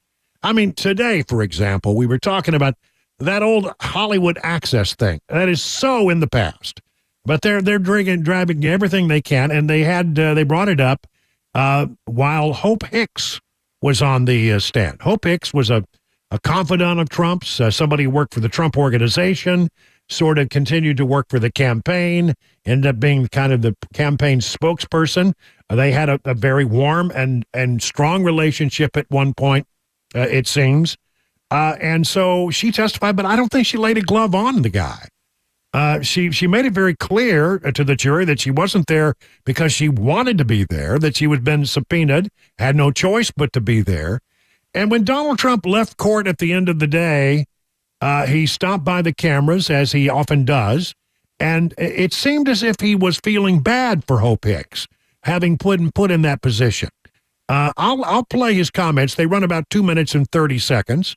Yeah, but you're not going to hear the whole thing anywhere else but right here on Super Talk. So let me play it and see what you think about it. Here is the former president of the United States as he emerged from the trial today on this Friday.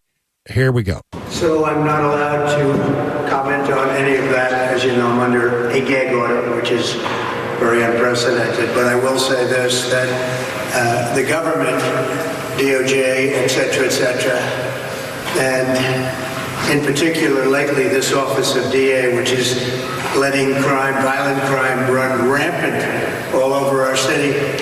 What they've done to people in my company, they've been after us for years. You take a look at what's happened for years. The Democrats, the radical left, they've been after us for years, and they've destroyed people's lives.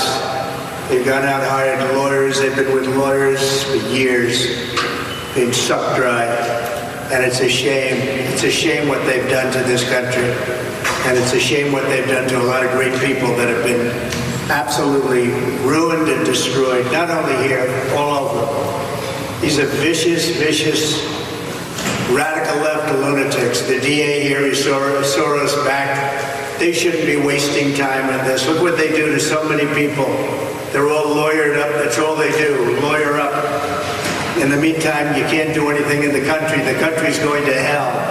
They have no time. They have no anything left because they're always under siege. It's a terrible, terrible thing happening in our country. And hopefully, November 5th, the most important day in the history of our country, in my opinion, that's called Election Day. Hopefully it's going to change because these people are destroying our country, whether at the border, whether the horrible reports that came out today of jobs numbers, with all you hear, whether inflation, which is destroying us, a lousy economy, Afghanistan, allowing Russia to attack Ukraine would have never happened.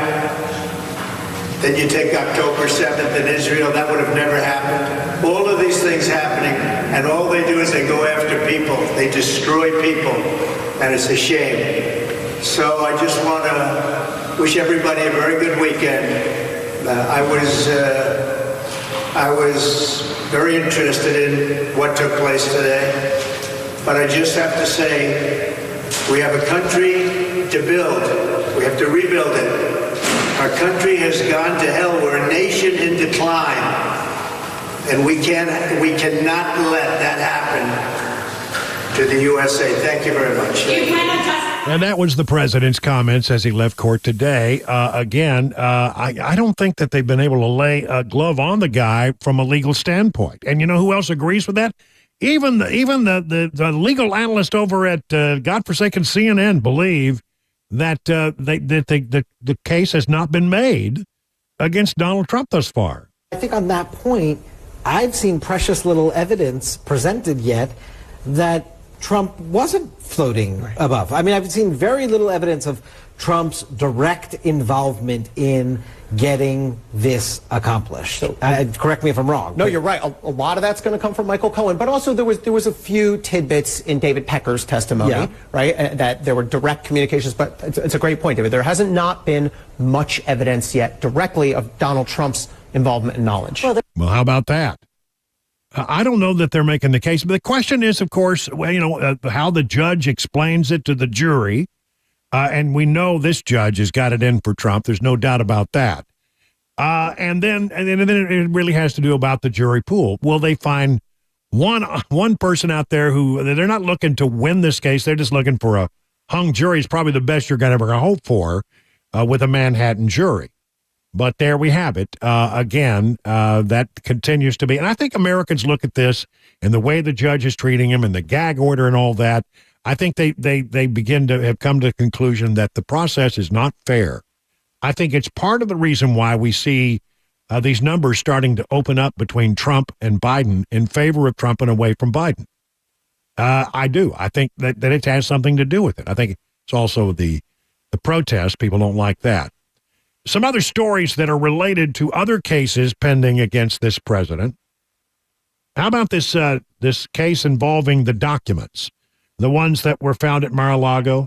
I mean, one of the things that came out the other day was that a lot of these documents were found in other places and were shipped to Mar-a-Lago by the archives. Was it a setup? I don't know. But whether or not that is the case, here is something that will catch your attention. Written by Julie Kelly of Real Clear Investigations. The folks at Real Clear Politics, I mean, they're a crackerjack organization. I really like these folks. They do the kind of investigative reporting that others don't have the time or the ability to do. And they dig in and their reporting is always backed up. I've always been impressed with anything that comes through Real Clear Investigations. The journalistic bar is very high here. Here's what they report. There have been some new documents that have been unredacted, but Real Clear Politics and Real Clear Investigations took the time to compare the documents that are unredacted with their previous redactions to see what they can learn that they didn't know before. And here's what they said. Unredactions reveal early White House involvement in Trump documents case.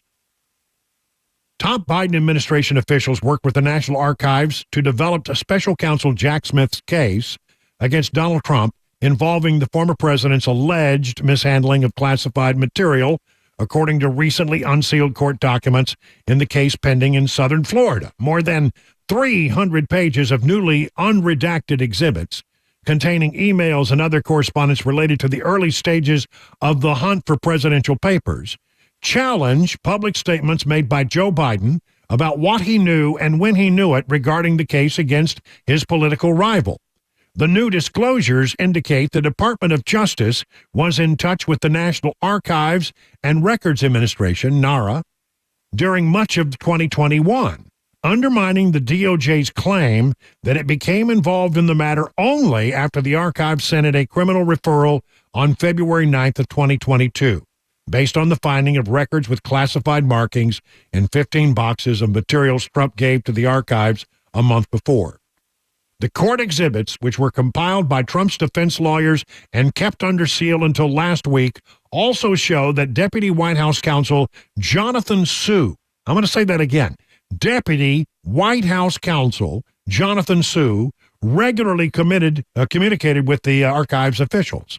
Although Biden himself is not mentioned in the exhibits, why would they? The active participation of Sue and other high-ranking White House officials raises questions about whether Biden was forthright when he told 60 Minutes he wasn't involved in the investigation. I have not asked for the specifics of those documents, Biden told Scott Pelley in September 17th broadcast because I don't want to get myself in the middle of whether or not the Justice Department should move or not move on certain actions they could take. Trump's lawyers first filed the heavily redacted materials in a January motion under a standing protective order issued by the court to initially conceal potentially sensitive information.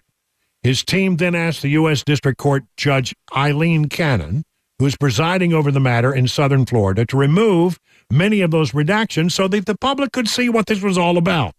Boy, Jack Smith fought to keep large portions of the motion and accompanying exhibits away from the public eyes. Smith told Cannon that disclosing the material would jeopardize the investigation and expose potential witnesses and government employees to significant and immediate risk of threats, intimidation, and harassment. But Cannon, arguing for the need for the public transparency, authorized the unsealing of those files, which were posted in mostly unredacted form on April 22nd. Okay, that was a few days back. This is what I love about Real Clear investigations. They took all of those unredacted documents and compared with the former documents to see what have we learned. Nobody else has done this. Archives, they say a comparison of the redacted and unredacted material show the archives acted in concert with several Biden administration agencies to build the case. The White House was involved in this. Coordination that included the DOJ, the Biden White House, and the intelligence community. Here they go again. Those people in the intelligence community.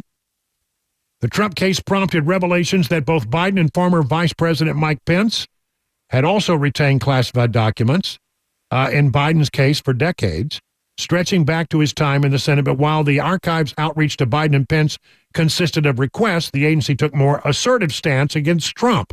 Of course they did. Of course they did. This is political.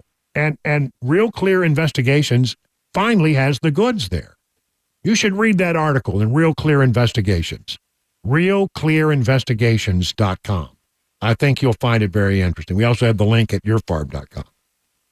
Then finally, I'm going to run a little long here, but I think it's important that you hear this.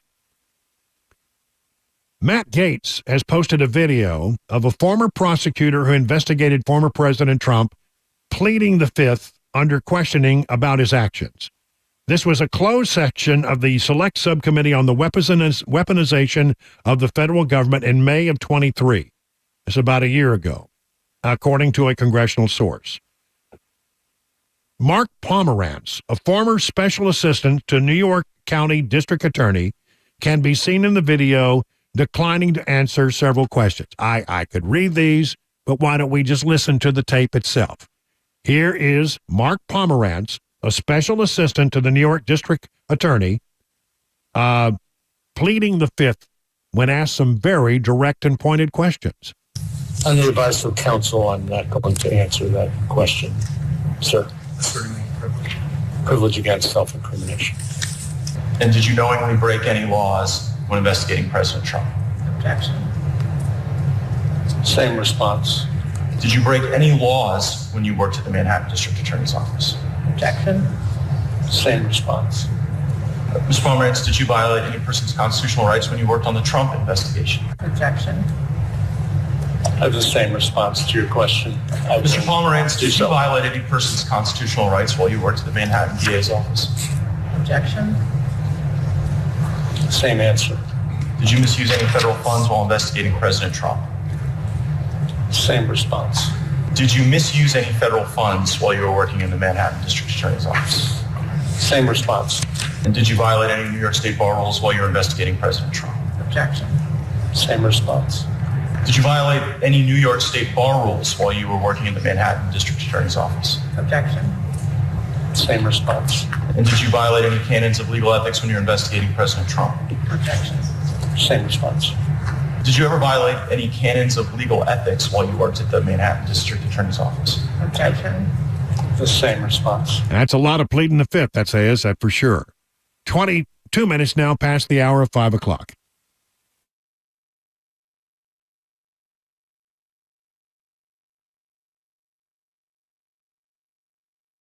You know, there's a lot of diagnoses out there, a pill for everything, but not all diagnoses are accurate and not all pills are good for you. When you get a diagnosis for European auto repair, you should get a second opinion before you make a major decision. Eurofix is the home for second opinions before you spend hundreds or even thousands of dollars on European vehicle repair for a diagnosis you got someplace else. Why don't you go to Eurofix? It can not only save your vehicle's life, could save you a lot of money, right? At Eurofix, you get a free 15-minute no-wrench inspection with an estimate at every visit. No high-pressure sales tactics. At Eurofix, you get a 3-year nationwide warranty and a free loaner car with every repair appointment. At Eurofix, you never pay dealer prices. They are located in Franklin, 100 Oaks, Murfreesboro, Belmead, and now their newest facility in Mount Juliet. Call this number, 844-EUROFIX. That's 844-EUROFIX, or visit myEurofix.com and tell them that your friend and radio buddy, Brian Wilson, sent you. The Guaranteed Offer is the easiest way to sell your home. It's really simple. We bring you an all-cash offer. You close in as little as 21 days. No home inspections, no lockboxes, no open houses. Go to markspain.com to get a Guaranteed Offer and start packing.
A former Donald Trump aide giving testimony in the hush money trial today. No school at Spring Hill High School today. We'll tell you why. And the 150th Kentucky Derby getting underway this weekend. Those stories 30 minutes after the hour at 5 o'clock. Super Talk 99.7 WTN.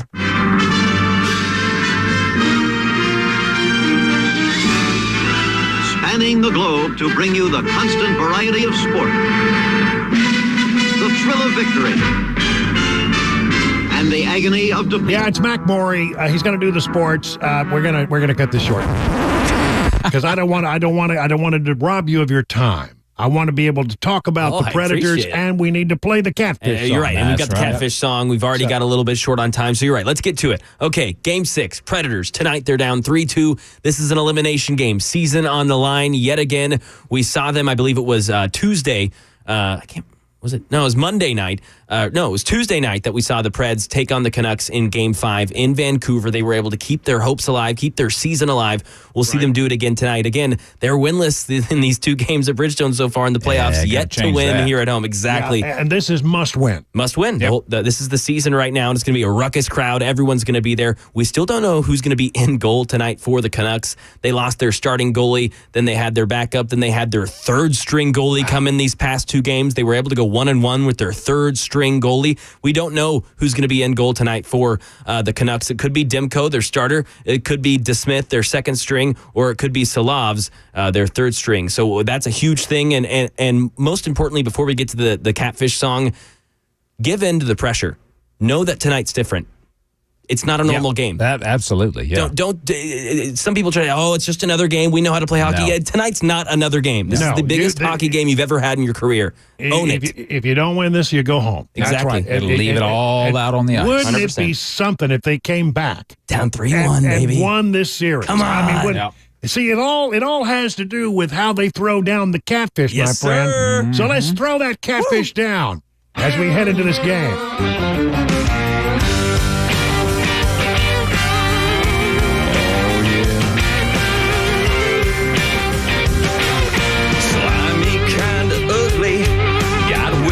Like a cat feeding on the bottom till he's nice and fat. He'd be mighty tasty in cornmeal fried up hot with a side of okra or anything you got. But this big old catfish won't be sitting on your plate. He's got a higher calling. He's got a nobler fate. Feeder, gonna dress him up real nice. Gonna take him down to Smashville. Gonna throw him on the ice. Throw that catfish down, son, before they drop the puck. Throw that catfish down, son, it'll bring you lots of luck. Throw that catfish down, son, it's time to start the fun. Catfish down, son, we can win another one.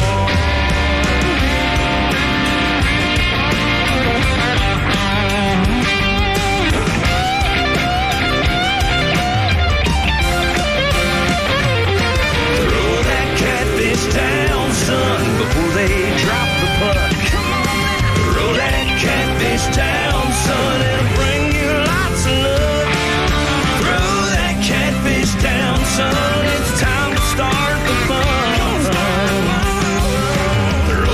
Catfish down, son, so we can win another one.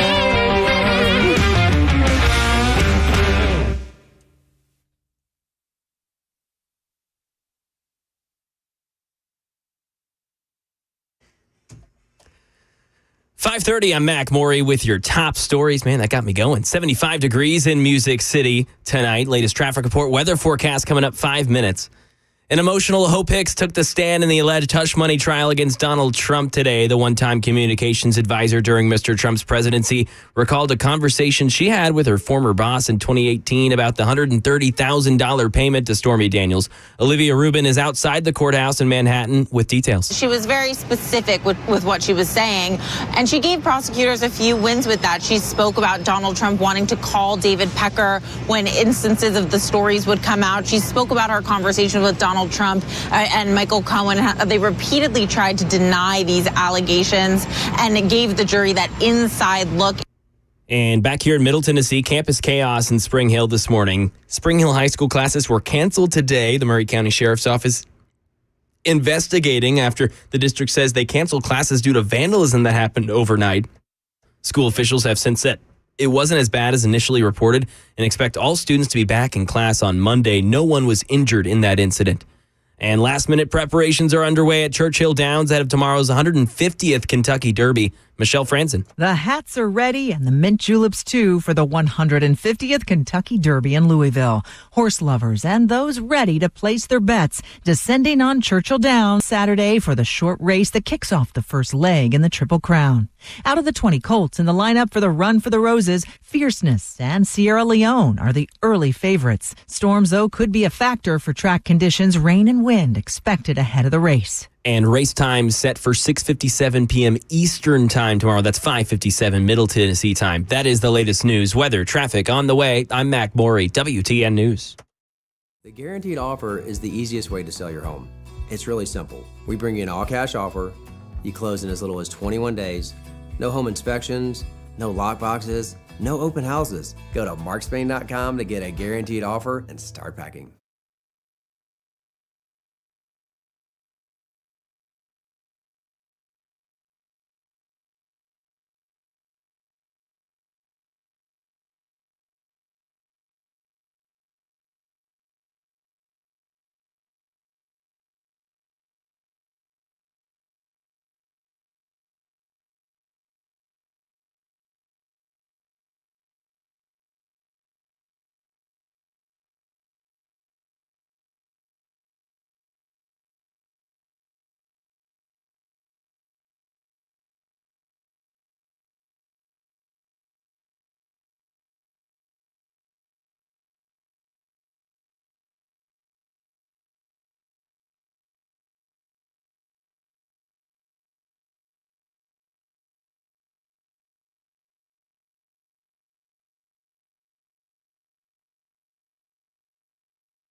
We are just moments away from round 2 of Phone Your Farb Friday. Phone lines are open at 615-737-9986. In the meantime, let's talk about Nashville Gold and Coin.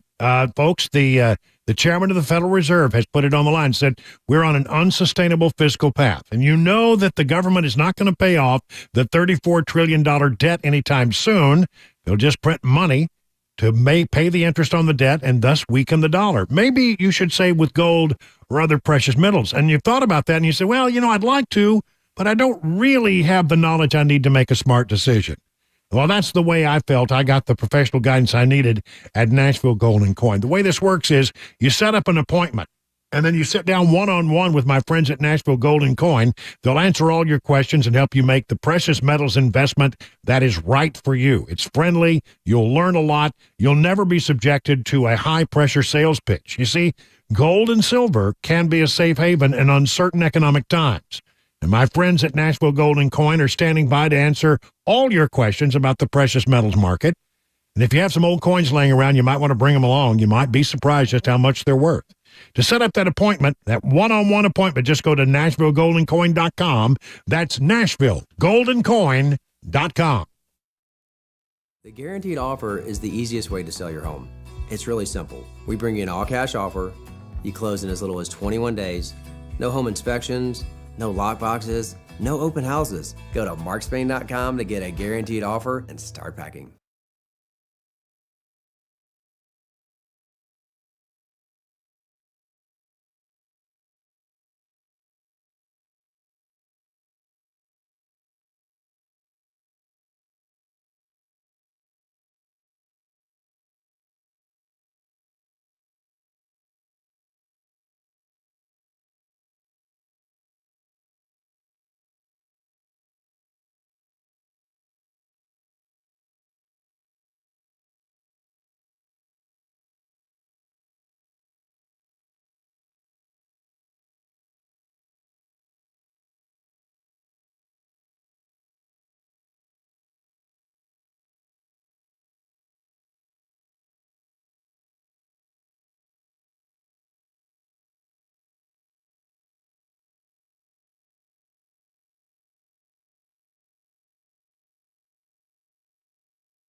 It's 38 minutes now past the hour of 5 o'clock on Super Talk 99.7. Time for the little thing we like to call Phone Your Farb Friday.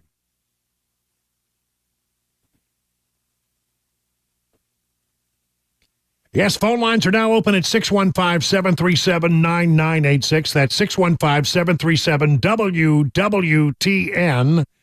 Your chance to climb up on our 100,000-watt soapbox and express yourself. I mean, maybe you got a bee in your bonnet. Maybe you got a burr in your saddle. Maybe you have a cicada in a place where I hope you never have a cicada. That's right. Just, get it off your chest. You'll feel better within boundaries because, as we say, it is a family show. So keep it clean, everyone. I don't know. Maybe I got to tell you, I think the 4 o'clock hour, they were okay. I think the 5 o'clock hour can take them. Not that it's a competition. And please, no wagering. Get on the phone right now. I got a couple of phone lines open. Here we go. Mr. Bill from Hendersonville. You're on with Brian on the drive. Hey, Mr. Bill, haven't heard you from a while. Good to have you back on the show. Well, thank you, Brian. Now, let me tell you what a pleasure it was to finally meet you in person over at the Nashville Palace on the eve of Super Tuesday. Yep, that was good. That was a good night.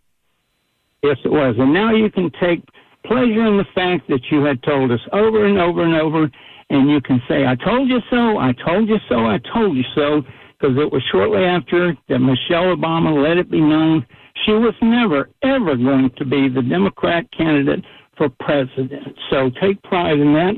But now I want to tell you what I really called was all about Cringe John Pierre saying that she prepares for 4.5 hours a day only to come out and tell us these revelations such as this president has been more clear about this than any other president in the United States, clear about what we have no idea. And then she goes on for 4.5 minutes of, I just don't have anything else for you. I just don't have anything else for you. I just don't have anything else for you. I don't have anything. I don't have anything. I don't have anything. I just don't have anything. I don't have anything. You don't have anything. I just don't have anything. No, you're absolutely right. I mean, if she's prepping for 4 hours, and she comes out and she's that bad, I don't know what to tell you. She's bad. Everything is, well, we've been very clear about this. We've been very consistent about this. We could not have been more clear about this, but really she's never very clear. I don't know. She's weak. And, there was a whole spate of stories that came out that said that at one point they were trying to run her off by giving her a job opportunity where she can make some money. And because you don't make a lot of money in that job, believe it or not. But when you get out, you have some cachet. You can parlay it into a pretty good, high-paying job.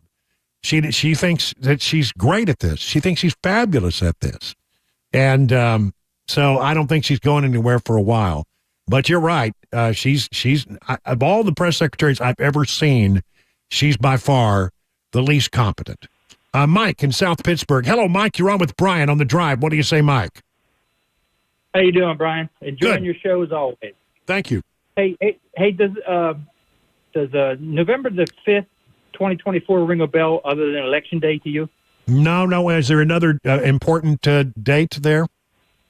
Well, let's hope that poor Donald Trump has got enough money left over after all these trials to buy him a DeLorean, either buy one or rent one, and go back to the future and erase the last 4 years of this debacle called the Biden administration.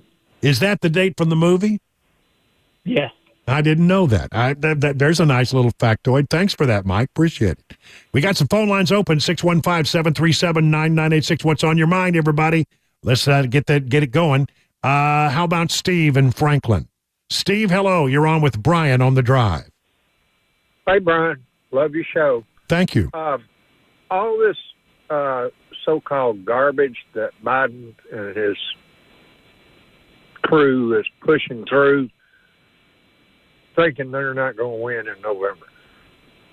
If Trump wins, can he reverse all this garbage? Yes, he can. Some things will be a little hard because they're down the path. I think there's a couple of things going on there. Number one, they're trying to show certain constituencies that they have the ability to do things that they want. The Green New Deal people.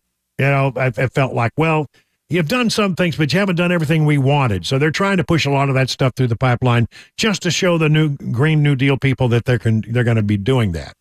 And so that's pretty good. And I think the other part of it is that they are a little pessimistic now, perhaps, that some of the things that they want to accomplish are not going to get across the goal line. So they're just throwing everything into the, just throwing everything into the pot. Let's just get everything out there.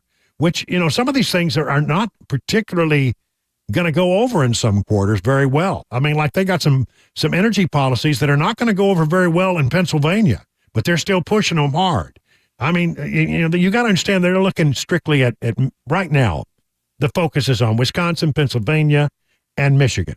Those three are going to be the big three to watch. And a lot of things that are doing are aimed at trying to do well in those states. But I think Biden's got some problems. I think the numbers, something's happening with the numbers in a positive way for Trump. Thank you for the call, though. By the way, we really do have some phone lines open. We love first-time callers, 615-737-9986. Harry in Murfreesboro. Harry, you're up with Brian on the drive. What do you say, Harry?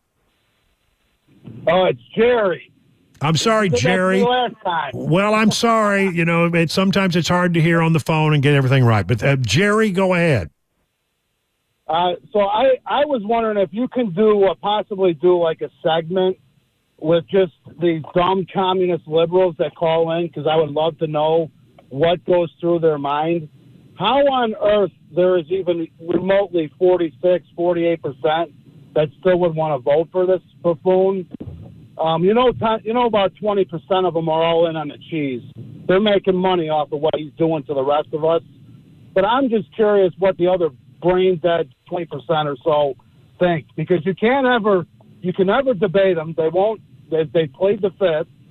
And the other thing is no matter how bad communists get, they never take responsibility for it, and they always think that somebody else can do it better, and they don't understand that the premise just doesn't work. Yeah, that's all I have to say. Once the old saying, "I'm here from the government, I'm here to help you." Generally, there's nothing that the government does that cannot be done in the private sector in a better, more efficient way. And because in the private sector, you got to think about doing things quickly. You got to do things that perhaps will be turned around in a short order. You want to do things that are going to work. You want to do things efficiently. None of those things apply when you're talking about the federal government. So yeah, you're right. Look, I'm telling you, the feeling that I'm getting right now is that people have just had enough. That they've seen the border thing. They've seen what's happening at the colleges. They look at this tendency by the Biden administration to do everything they can to try to weaponize the federal government, and I think they've just had enough of that. I really do. Chris in Spring Hill, you're up with the drive. You're up next. What's up? What's up, Chris? Hi. Thanks for taking my call. I love your show, and I appreciate you.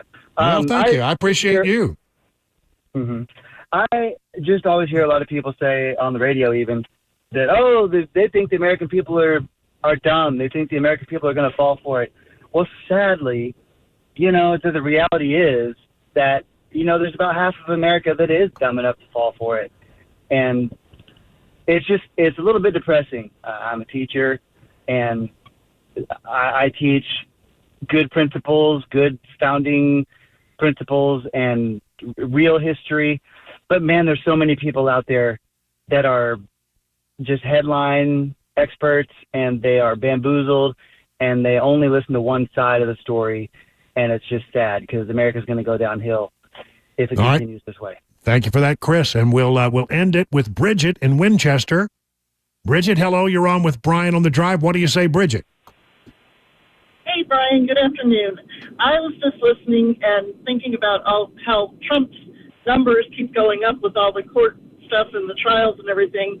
I'm thinking maybe if he keeps improving his numbers, Biden might just give him a presidential pardon to try and win some votes back. I don't know. That would be good, wouldn't it? That'd be good. I will tell. A lot of fun to see. I'll tell you what I think is happening. I mean, I've laid it out many times, and I won't bore you again. But I mean, something's going on with the numbers, and they do seem to be widening. Who knows? Maybe these are just a whole series of outlier polls, and they're not accurate. But I mean, I get the sense something's going on there, and it's going to put pressure on the Democrats if they get a little further down the pathway here. They get to convention, let's say, and he's out there way ahead in all the polls. They're going to have to do something, don't you think? I mean, I think they're going to have to. Well, listen, that was a good round. Slow start, but we got it going. Let's call it 48 minutes now past the hour of 5 o'clock on Super Talk.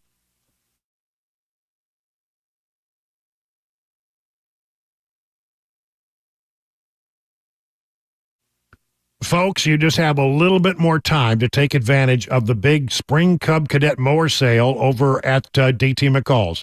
It will end on Saturday, May 4th. That's tomorrow at the Cookeville location. Now, you should know that DT McCall & Sons is ranked as one of the top Cub Cadet dealers in the entire United States, and I understand why.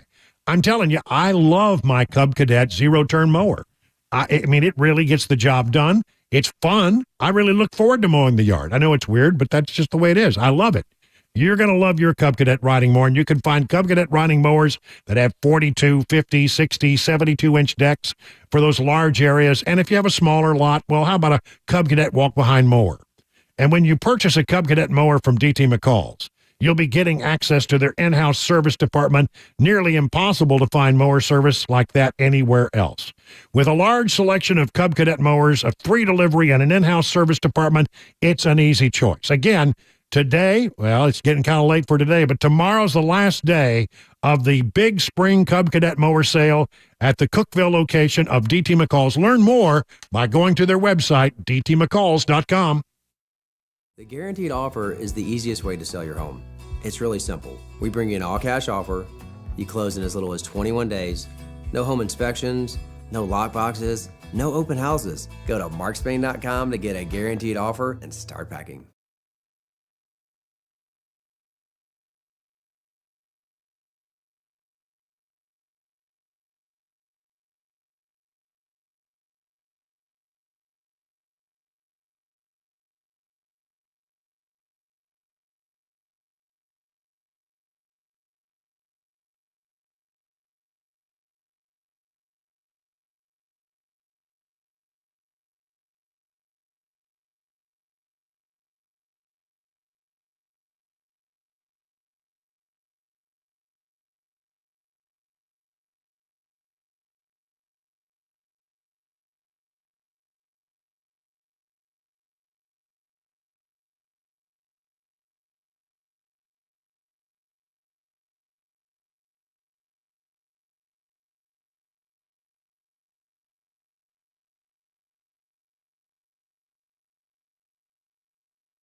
More in the latest of former President Donald Trump's hush money trial, a missing man in Murfreesboro, protests continuing around the nation, and a new box office breaker coming out this weekend. Those stories and more. 6 Super Talk 99.7 WTN. Well, things should be reaching critical mass about now in downtown Nashville. We got the Morgan Wallen concert, the number 2 of 3.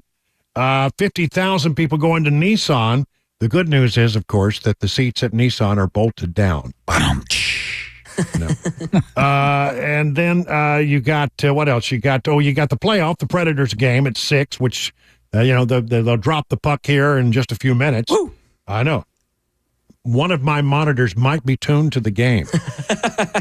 It could happen. I don't know. Then you got let's see. You got a show at the Ryman. You got the baseball game. You got something at Schermerhorn. You got all kinds of stuff going on tonight, but it seems to all be falling at the same time. So, don't forget the Woo Girls. You got them out there. Well, the Woo Girls, yeah, because it's Friday night. The Woo Girls will be there. See, hold it. Where are the Woo Girls? There they are. This is from our Lower Broadway microphone that we have. We can go there anytime and catch the scene down on Lower Broadway. Yeah, no, that's too tame for Lower Broadway. Let's see, what else? Tennessee governor has signed a bill requiring parental consent for children's social media use. This is known as Protecting Children from Social Media Act. Anyone under the age of 18 would need consent by a parent or a guardian to sign up for a social media account. How about that? The bill puts social media companies on notice and applies to both current and future account holders. So apparently, if you are under the age of 18, at some point you may be asked to prove that your parent approves. I don't know how they know, though. That's interesting. Yeah, it's a hard thing. I don't know how they. You could say you're whatever age you are, but then again, if companies don't comply, they open themselves to a lawsuit by the Attorney General of Tennessee.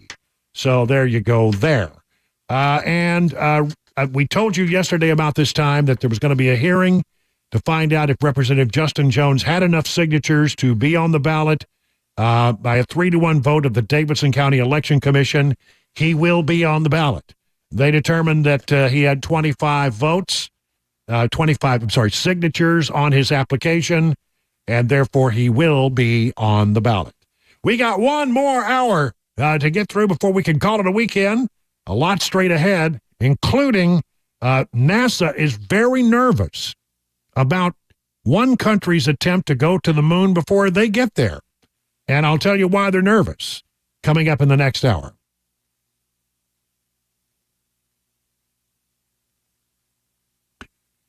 All right, a question for you about your retirement assets. Are they structured to minimize taxes? If you don't know the answer to the question, chances are they aren't.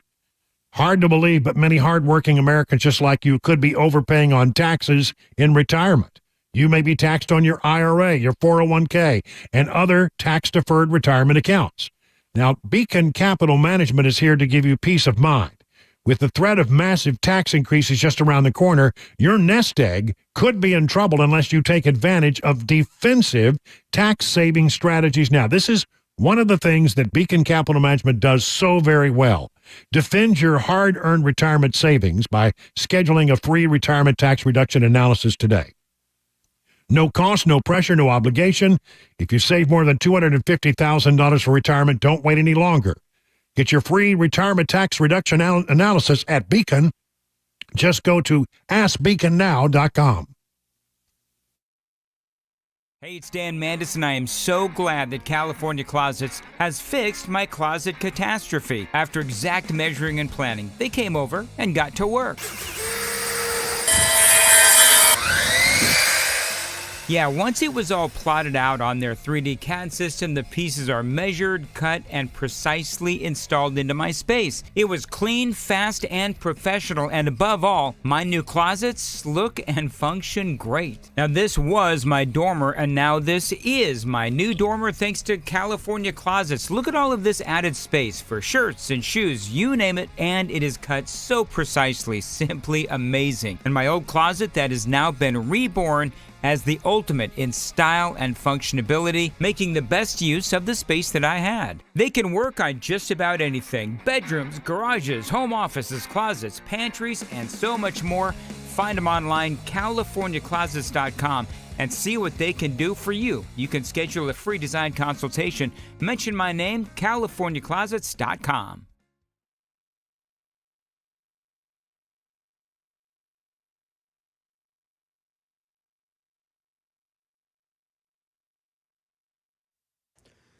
Six o'clock, I'm Mac Maury with your top stories. Right now, 75 degrees, mostly cloudy. Could see rain on and off tonight and throughout this weekend. We'll let you know weather forecast, traffic report 5 minutes away. Another day done in the Donald Trump hush money trial. Dave Packer. Emotional testimony today from one of former President Trump's longest and at one time most trusted aides, Hope Hicks, on the witness stand, testifying about the 2016 Trump campaign's effort to control damage after the Access Hollywood tape, making Mr. Trump and his aides willing to do whatever it took, say prosecutors, to quash more damaging stories like Stormy Daniels. ABC News legal contributor Kim Wheely on Hicks' testimony. There are so many elements of the government's case in that moment, from the most credible witness who's closest to the president. We can read into it. Jurors are human beings. It was so difficult for her to sit there, presumably, and tell the truth, that she broke down and had to excuse herself. That happening at the start of cross-examination, the defense hoping jurors will take from Hicks' testimony that Trump was interested in protecting his family from salacious stories rather than keeping the stories from potential voters. Here in Tennessee, a missing man. Murfreesboro police searching for Benjamin Ledford. Recently made statements of self-harm. He's also bipolar. He was reported missing yesterday and is believed to be driving a black Honda Passport with license plate BLQ 4964. If you have any information, officials ask that you call them. An accidental gunshot fired by a police officer inside Columbia University's Hamilton Hall during Tuesday night's operation to clear protesters. Dave Packer with more. NYPD officers entering Columbia's Hamilton Hall through a window Tuesday evening, working to secure the building when Assistant Chief Carlos Valdez says an officer accidentally discharged his firearm while trying to gain access to an office. At no time were any police officers, members of the public, or any protesters in danger. This was purely unintentional. The NYPD averages about 8 accidental discharges a year. And last night at UT Knoxville, 9 protesters were arrested after not following law enforcement's orders of leaving the premises. 2 of those 9 not affiliated with the school. And University Chancellor Don DePlowman released a statement saying, quote, "This was not the result any of us wanted. We'll continue to engage with all of our students to provide support.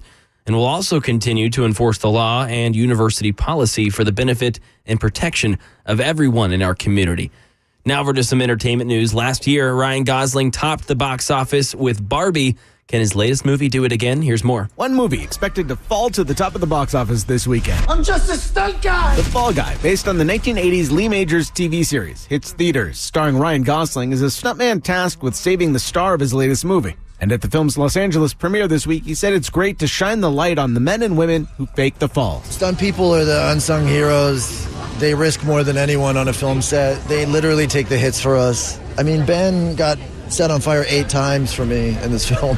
The Fall Guy also stars Emily Blunt. It's in theaters now. That was Jason Nathanson reporting, and the latest news. Traffic and weather on the way. I'm Mac Maury, WTN News.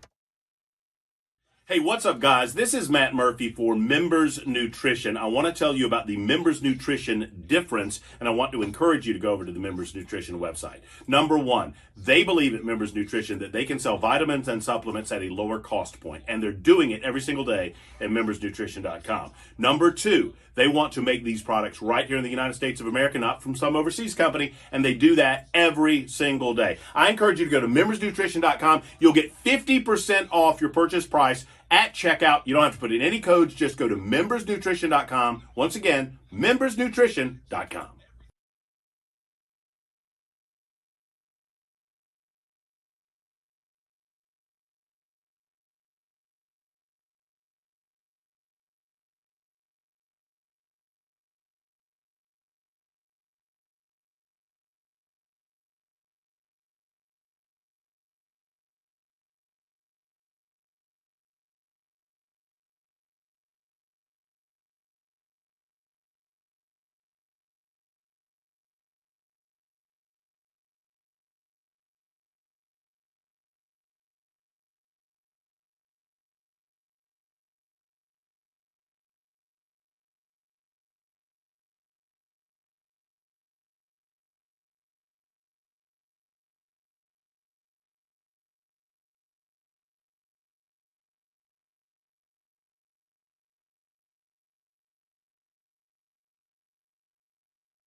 It is 7 minutes now past the hour of 6 o'clock on Super Talk 99.7. Brian Wilson in the chair. Good evening. It is May 3rd, and looks like we're headed into, I don't know, I see a lot of rain in the forecast, but I think there'll be periods of sun. So maybe not a complete washout this weekend. We just had a big thunderstorm come through here in bucolic Watertown. Heard some rumbling outside the window. Yeah. I do see some clouds building here downtown, but it's still dry. Yeah. Okay. Well, good. Again, I don't think it's going to be a complete washout, but there will be a possibility of rain, I think, over the next couple of days. So if you get a good window, then get your mowing done. Yeah. Well, hopefully it stays dry for all the folks out at the Preds watch party. There's a lot of folks outside of Bridgestone Arena taking in the game on the there sure are. And then, of course, you got the big concert over that at Nissan. At Nissan, yeah, that's outdoors. I mean, you want to stay dry for that. Okay, nothing worse than a wet concert, right? Ugh. All right.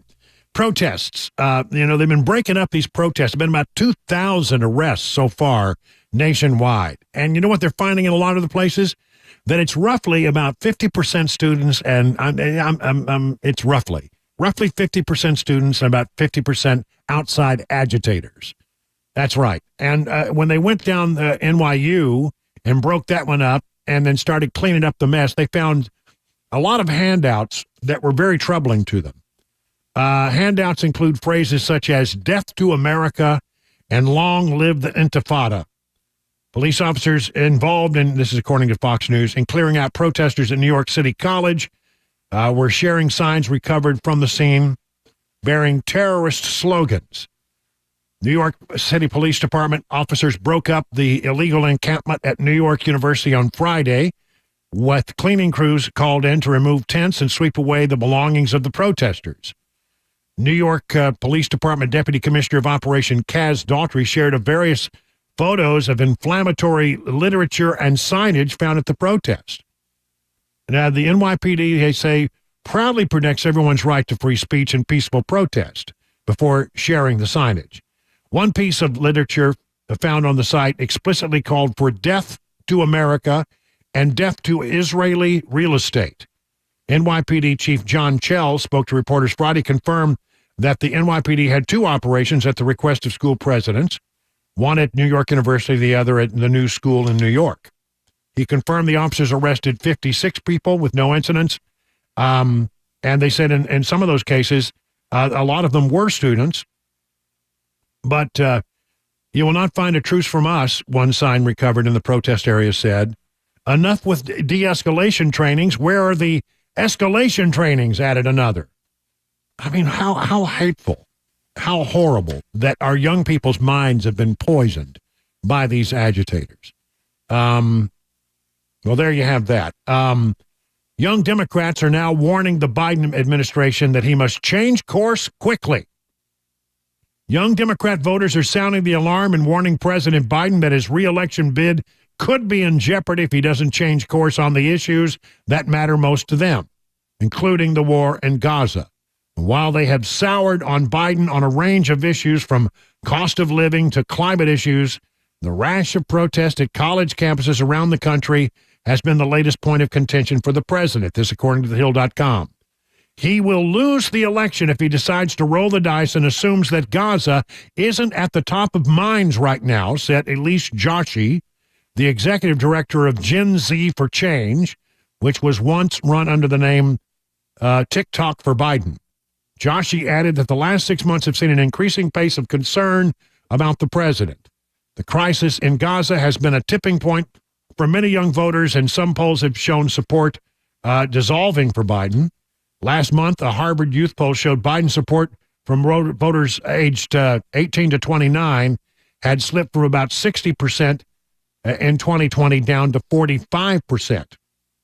A CNN poll last week also revealed that Biden was 11 percentage points behind Trump in a head-to-head matchup among young voters.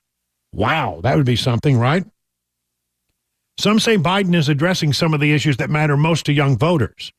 I don't think the president is currently meeting young voters enough, said Kiddus Girma, campaign director at the Sunrise Movement, a political action organization that advocates for action on climate change.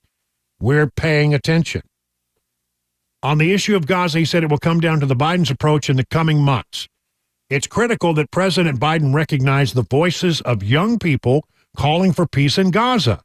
The Americans are calling for an end to an unconditional military aid and a permanent ceasefire. The quickest way to end the unrest on college campuses is to listen to the majority of Americans and young students fighting for what is right.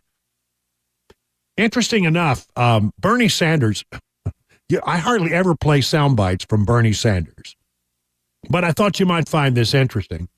He says that, and it's not a bad analysis, actually, that Biden may be facing his Vietnam with what's going on with these protests that are young people concerned about Gaza. Listen to what Bernie had to say. It takes about a minute. Well, in terms of his campaign, I am thinking back, and other people are making this reference, that this may be Biden's Vietnam. Lyndon Johnson, in many respects, was a very, very good president. Domestically, brought forth some major pieces of legislation. He chose not to run in '68 because of opposition to his views on Vietnam.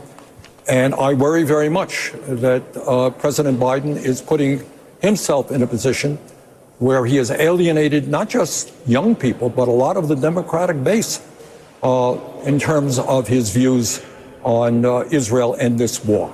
So I would hope very much that from certainly a policy point of view, from a moral point of view, the president stops giving a blank check to Netanyahu.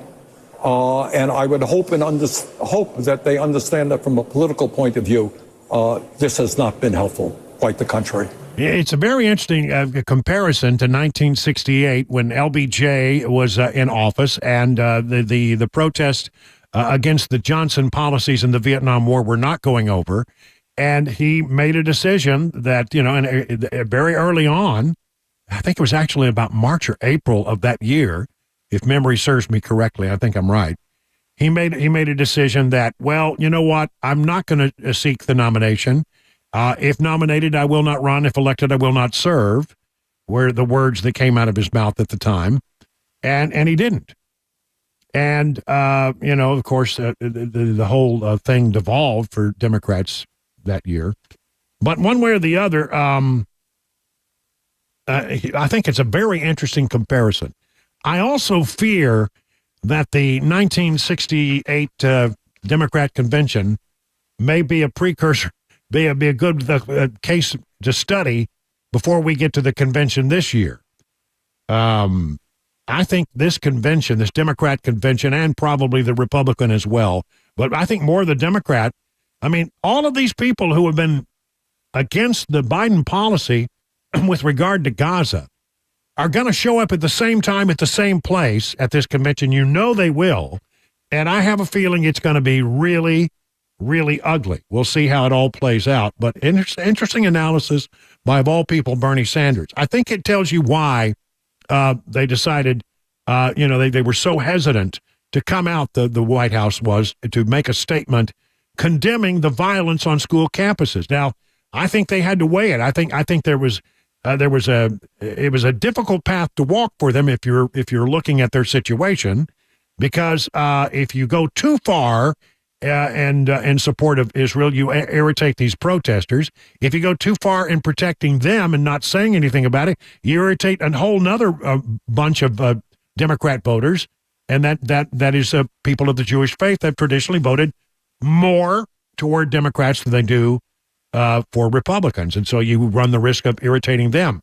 But I think they saw the polls and saw that everything was looking really, really bad, and all of a sudden these numbers were starting to widen up in a big way, and I think they figured out, we're going to lose America in general if we don't get out there and say something. They did that yesterday, but it was 5 days and $5 short. 5 days, what is it, day late and $1 short? It was 5 days late and $5 short. It should have been done about 3 weeks ago, but they couldn't bring themselves to do it. And I think they've got a problem on their hand because this is all laying at their feet. Here is, again, I told you 2,000 people around the country have been arrested. Here's another thing about protests. Hillary Clinton has a group that she supports and does a lot of her political work through, wired $500,000 to climate activists behind a series of disruptive protests, not the ones that we've been talking about lately. A progressive group founded by former Secretary of State Hillary Clinton cut a large check recently to a climate change activist hub financing organizations behind disruptive anti-oil protests, bringing the total of transfers to at least $500,000, $500,000, records show. Onward Together, which Clinton launched after losing the 2016 election, says it's committed to lifting up emerging organizations and leaders who are fighting for our shared progressive values and defending our democracy. The pledge apparently includes funding a climate emergency fund, a charity backing groups leading demonstrations to bring awareness to climate change. And some of these people have been doing horrible things like vandalizing fine art, blocking major roads, gluing themselves to sports cars. You glue yourself to my sports car, you're going for a ride, my friend. Engage in other extremist form of protest. Between April 22 and March of 23, the nonprofit advocacy arm of Onward Together granted $200,000 to Climate Emergency Fund, according to Onward Together's tax forms filed this year. So Hillary Clinton is behind some of these whack jobs that are out there doing crazy things like vandalizing fine art, blocking major highways, and gluing themselves to sports cars. Thank you, Hillary. We appreciate you so much. Of course, one of the big problems that this administration is going to have is the economy, because it does not seem to be getting better. There were today some details that came out that maybe employment was starting to cool just a bit. Now, I smell a rat in this, and I think that there's a pretty good case to be made that some of these numbers are being monkeyed with by the Department of Labor. I'll get into that right after we take a break. Right now, 20 minutes past the hour of 6 o'clock on Super Talk 99.7. The guaranteed offer is the easiest way to sell your home. It's really simple. We bring you an all-cash offer. You close in as little as 21 days. No home inspections, no lock boxes, no open houses. Go to markspain.com to get a guaranteed offer and start packing.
24 minutes now past the hour of 6 o'clock on Super Talk 99.7. Brian Wilson in the chair. A busy night in downtown Nashville. A lot of things going on. Morgan Wallen's got a concert.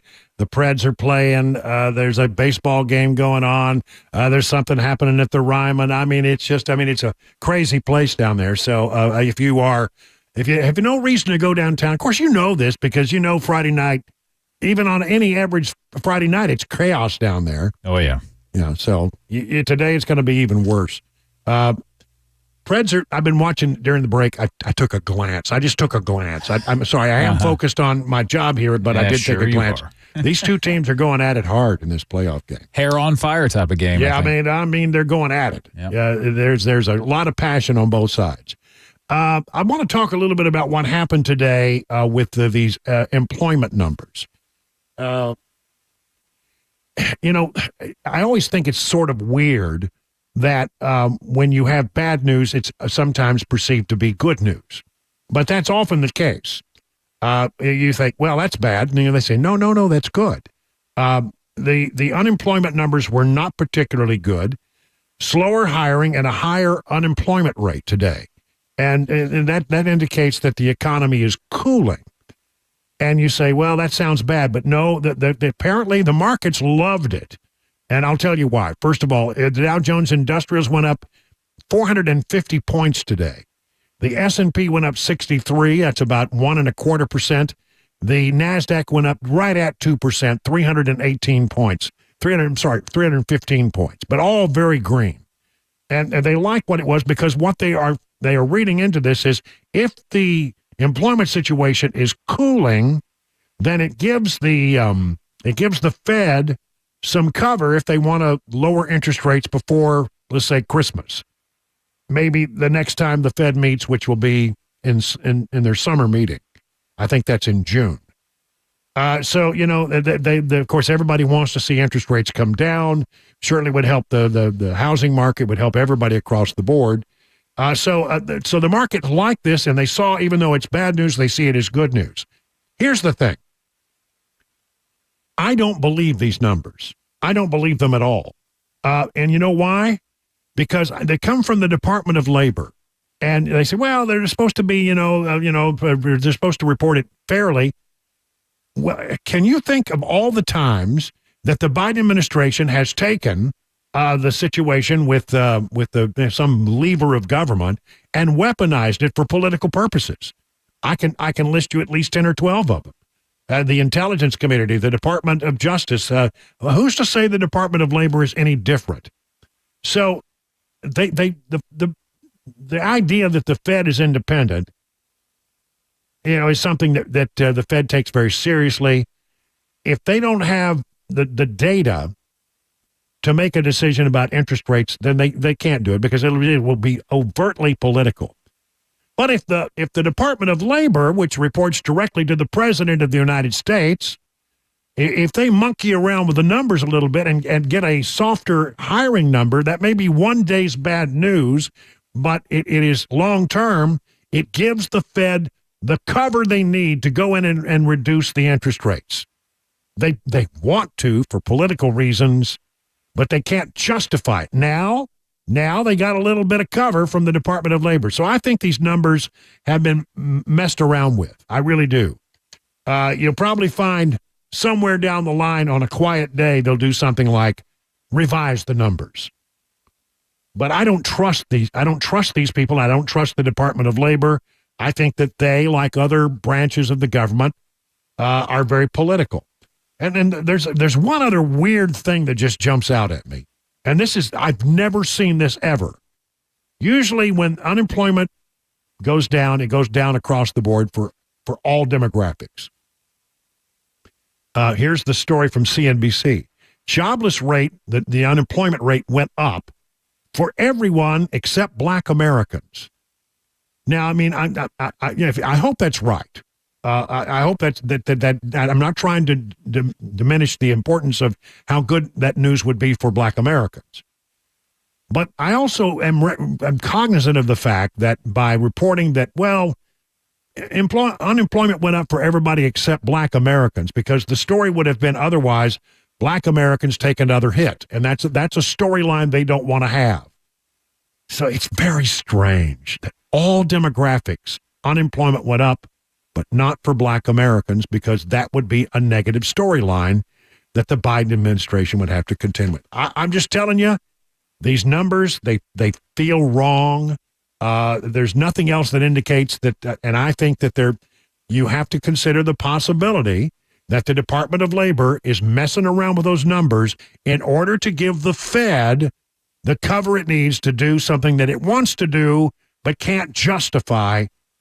As I say, the markets liked it, but I don't like the way this looks, and something smells bad here. My spidey senses are tingling about this story. It just doesn't seem right. But that's just my opinion. 30 minutes now past the hour. Time for the news.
You know, Grace Point Healthcare is the standard for affordable, comprehensive, and convenient medicine. I'm going to talk about affordability and how it's comprehensive and how it's convenient. As a direct pay provider, your healthcare is delivered without the red tape of an insurer's guidelines. Smart Care plans make it even more affordable. That's right, affordable. Starting at $69 a month, you get free office visits and basic labs for the entire year. Grace Point identifies and treats the root causes of a condition, not just the symptoms, utilizing a comprehensive and functional approach.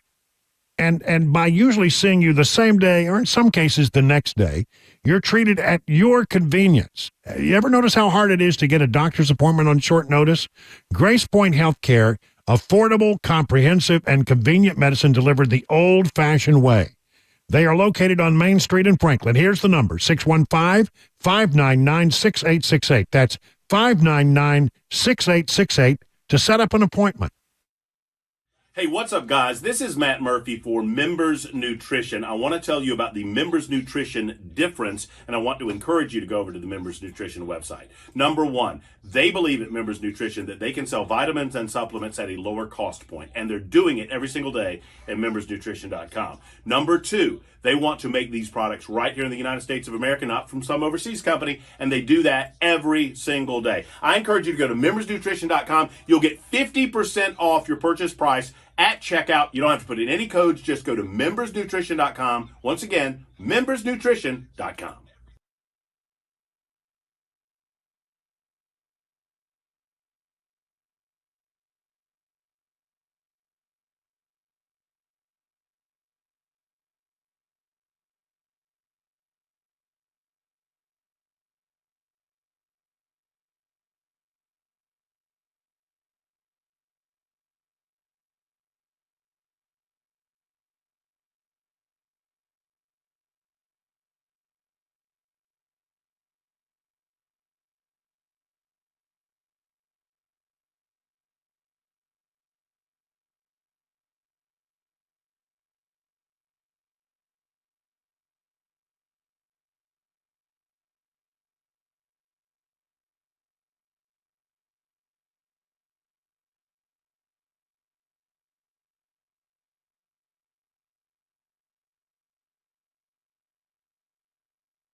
It's 37 minutes now past the hour at 6 o'clock on Super Talk 99.7. I'm going to share something. It was like painful, really, really painful. One of the goofiest things I've ever seen in the White House briefing room.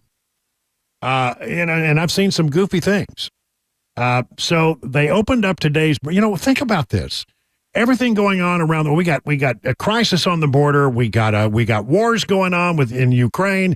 We got wars going on between Israel and Hamas. We got an economy that's in the toilet. We got bad economic news coming out today about unemployment. I mean, we got these protests going on. I mean, it's just all the world is filled with bad news. And what is the White House briefing room? What is the focus? Messing around with Mark Hamill. Mark Hamill, the actor most famously known for portraying Luke Skywalker. Well, tomorrow is May the 4th, after all. Well, that's right. It's May 4th. May the 4th be with you.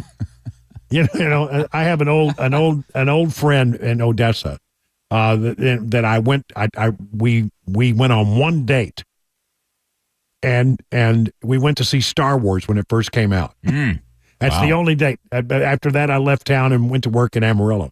But every May 4th, I always send her a text message. We'll always have Star Wars. May the 4th be with you. Okay, so anyway, Mark Hamill is in the briefing room, and he's standing there looking pretty stupid right off the bat. I mean, I like Mark Hamill as I think he's an interesting guy. I mean, he's very liberal, no doubt, as you will now hear in a moment. But he's wearing aviator sunglasses that apparently the president gave him as a gift. And he had just come from a tour of the Oval Office, and Karine brings him in. And it is just the most awkward, uncomfortable thing. And it's clear they gave him talking points to go out there and try to, to entertain the White House press corps. There's no introduction that really is needed here. I have a special guest, as you can see. Mark Hamill has decided to join us on this wonderful Friday, and I am really excited to turn it over to Mr. Hamill. Here we go. Okay, how many of you had Mark Hamill will lead the press briefing on your bingo card? Hands? Yeah, me either. And look, I just got to meet the president. He gave me these aviator glasses. Oh, yeah. I love the merch. Love it all. But listen, I just wanted to say I was honored to be asked to come to the White House to meet the president, the most legislative successful president in my lifetime. Oh, God. And, I don't have to go through the list of bipartisan infrastructure law, the PACT Act, the CHIPS Act, all of that, inflation. He's looking down at his notes here. It's all good. I mean, I was really thrilled to meet the entire staff because it's not just one person. No, it's not just one person. It's like a composite endeavor. And all these people, my goodness, I mean, the people who are really running the government? No idea. I had no idea just what went into what is on his plate on a daily basis. So that's pretty much it. I'm open to questions, although no Star Wars questions, please. But I want to say once again how grateful I am, and it just shows you that one person can be so influential and so positive in our lives. Again, thank you so much. Well, isn't it? Is it just me, or is this, Chris, about the most uncomfortable thing you've ever heard? It's like almost like they paid him to come and say good things, and he was like trying to figure out something good to say. Yeah, I know. And he's looking down at his notes, which I think they handed him as he went out. Be sure and mention this and be sure and mention that. Your book. Yes.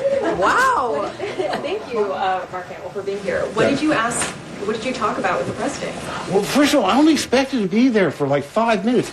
He showed us all these photographs, and, it was really amazing to me because, I was invited to the Carter White House, and I came, and then I came to the Obama White House, but I never was invited into the Oval Office, and it was a large gathering, so this one was really extra special. All right, sir. So, and here, Karine, now realizing how awkward this is trying to get him off. Yes, Biden bring up Star Wars too, sir? Well, I called him Mr. President. He said, "You can call me Joe," and I said, "Can I call you Joe B-1 Kenobi?" Oh, please.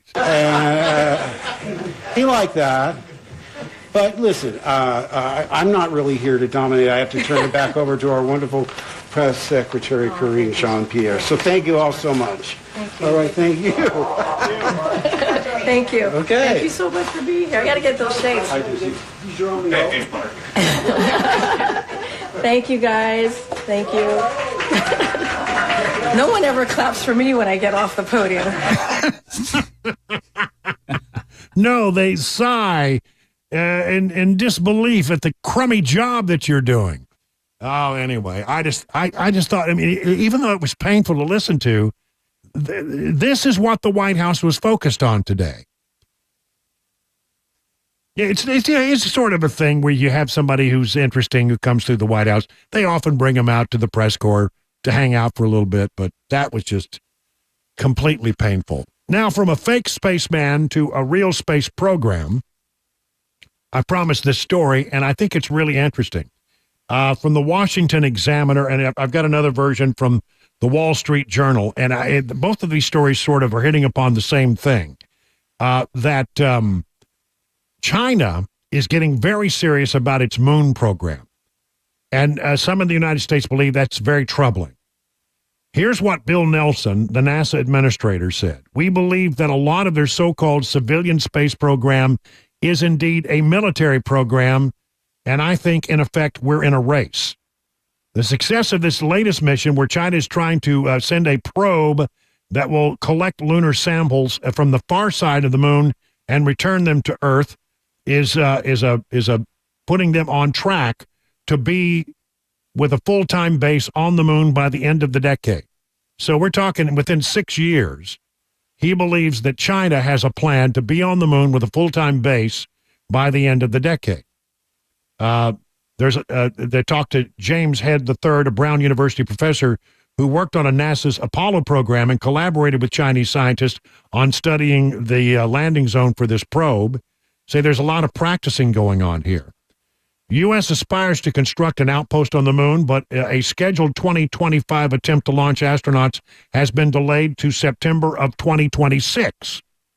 And I have a feeling it's gonna delay again, given the fact that if they would let Elon Musk do it, we would be there already. They keep piddling around with other things. The timeline still puts America ahead of China, but I mean, I don't know that we'll be able to hold on to the timeline. Everybody's pursuing the goal of putting astronauts on the moon by 2030 and establishing a permanent joint lunar base with Russia. That's China. They want to be on the moon by 2030 and have a joint lunar base with Russia by 2035. There's nothing possibly that could be good about having China and Russia on the south pole of the moon, which is the place where everybody wants to be for a lot of reasons. And having them, it's scientific missions. No, it will be a military base and not in our best interest. My concern is if China got there first and suddenly said, okay, this is our territory, you stay out, it would be difficult. Nelson said his reference to China's aggressive territorial claim in the South China Sea offer a clue as to how Beijing would handle a possible lunar dispute. Outside of the intangible advantage of being first, China could use a moon base to disable enemy satellites and other things. China appears to have been consistent, unlike NASA, an agency notorious for delays. What is astounding to me, said one expert, is that they're almost meeting all their stated timelines. So listen, they want to go to the South China Sea. They want to go to the southern pole of China. They want the South China Sea as well. And why? You say, well, why would you want to do that? Well, that's where the water is. You see, there's frozen water in the form of ice on the southern pole, and there's parts of the South Pole that get daylight 24/7. So you could rely upon solar power. You could take the ice, you could turn it into drinking water, but that's good. But more than that, you can develop oxygen from water through the hydrolysis process. You take the oxygen, you breathe it. You take the hydrogen, it's rocket fuel.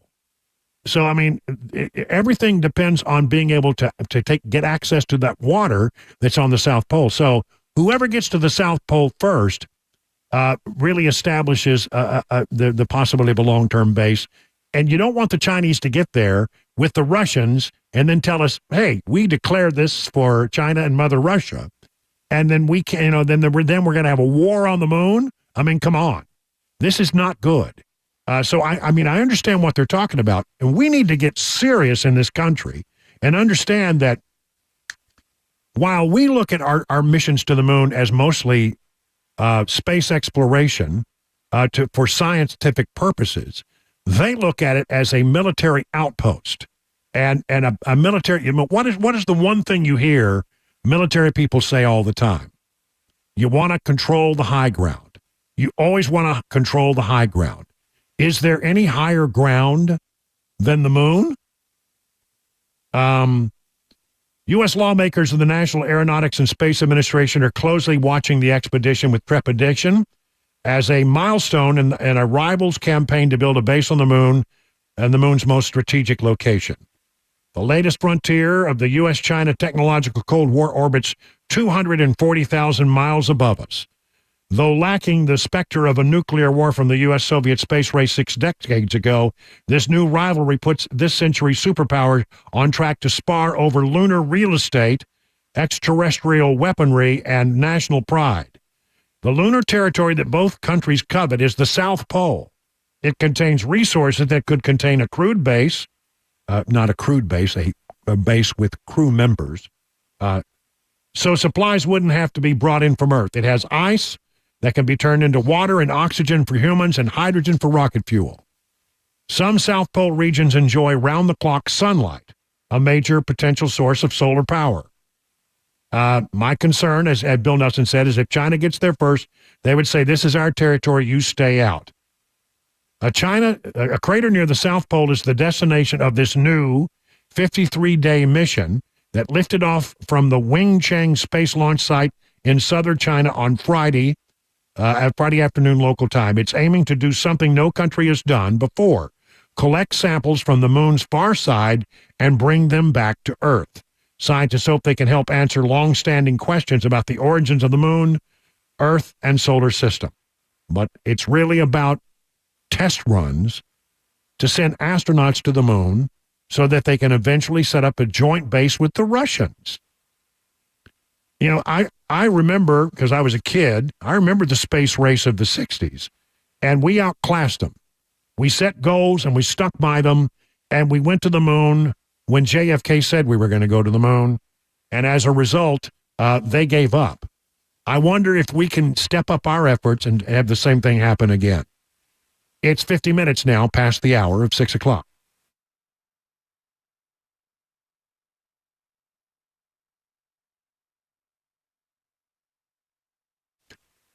Okay, listen, you need to make sure that everything is good with your air conditioning system. And one way you can do that is to be a member of the Beehive Club. I mean, it's going to be warm. We're going to get warm before you know it, too. You're really going to need that AC. Is it working at peak efficiency? Being a member of the Beehive Club can help you find out for sure. You start at $99, and for that, you get 3 annual tune-ups, one aimed at heating, one aimed at cooling, one aimed at plumbing. You get 10% discount on repairs, priority front-of-the-line service, $100 annual accrued replacement credit with a maximum of $1,000 for every year in the program. I mean, that's a good deal. You could really save yourself a big load of money over time if you need to replace one of these systems. No overtime or holiday fees, exclusive Beehive member promotions as well. And here's something else that I think is pretty cool. If you have a big heating and cooling project, you can get no interest if paid in full within 15 months. And if it's a plumbing project, it's 18 months. 0% interest for 18 months. Listen, Busy Bee HVAC and Plumbing is the place you want to go. It is your official Rude Pro partner for satisfaction guaranteed. Call Busy Bee Plumbing, Heating, and Cooling, 615-775-7833, online at busybeehvac.com. Hey, what's up, guys? This is Matt Murphy for Members Nutrition. I want to tell you about the Members Nutrition difference, and I want to encourage you to go over to the Members Nutrition website. Number one, they believe at Members Nutrition that they can sell vitamins and supplements at a lower cost point, and they're doing it every single day at membersnutrition.com. Number two, they want to make these products right here in the United States of America, not from some overseas company, and they do that every single day. I encourage you to go to membersnutrition.com. You'll get 50% off your purchase price at checkout. You don't have to put in any codes. Just go to membersnutrition.com. Once again, membersnutrition.com.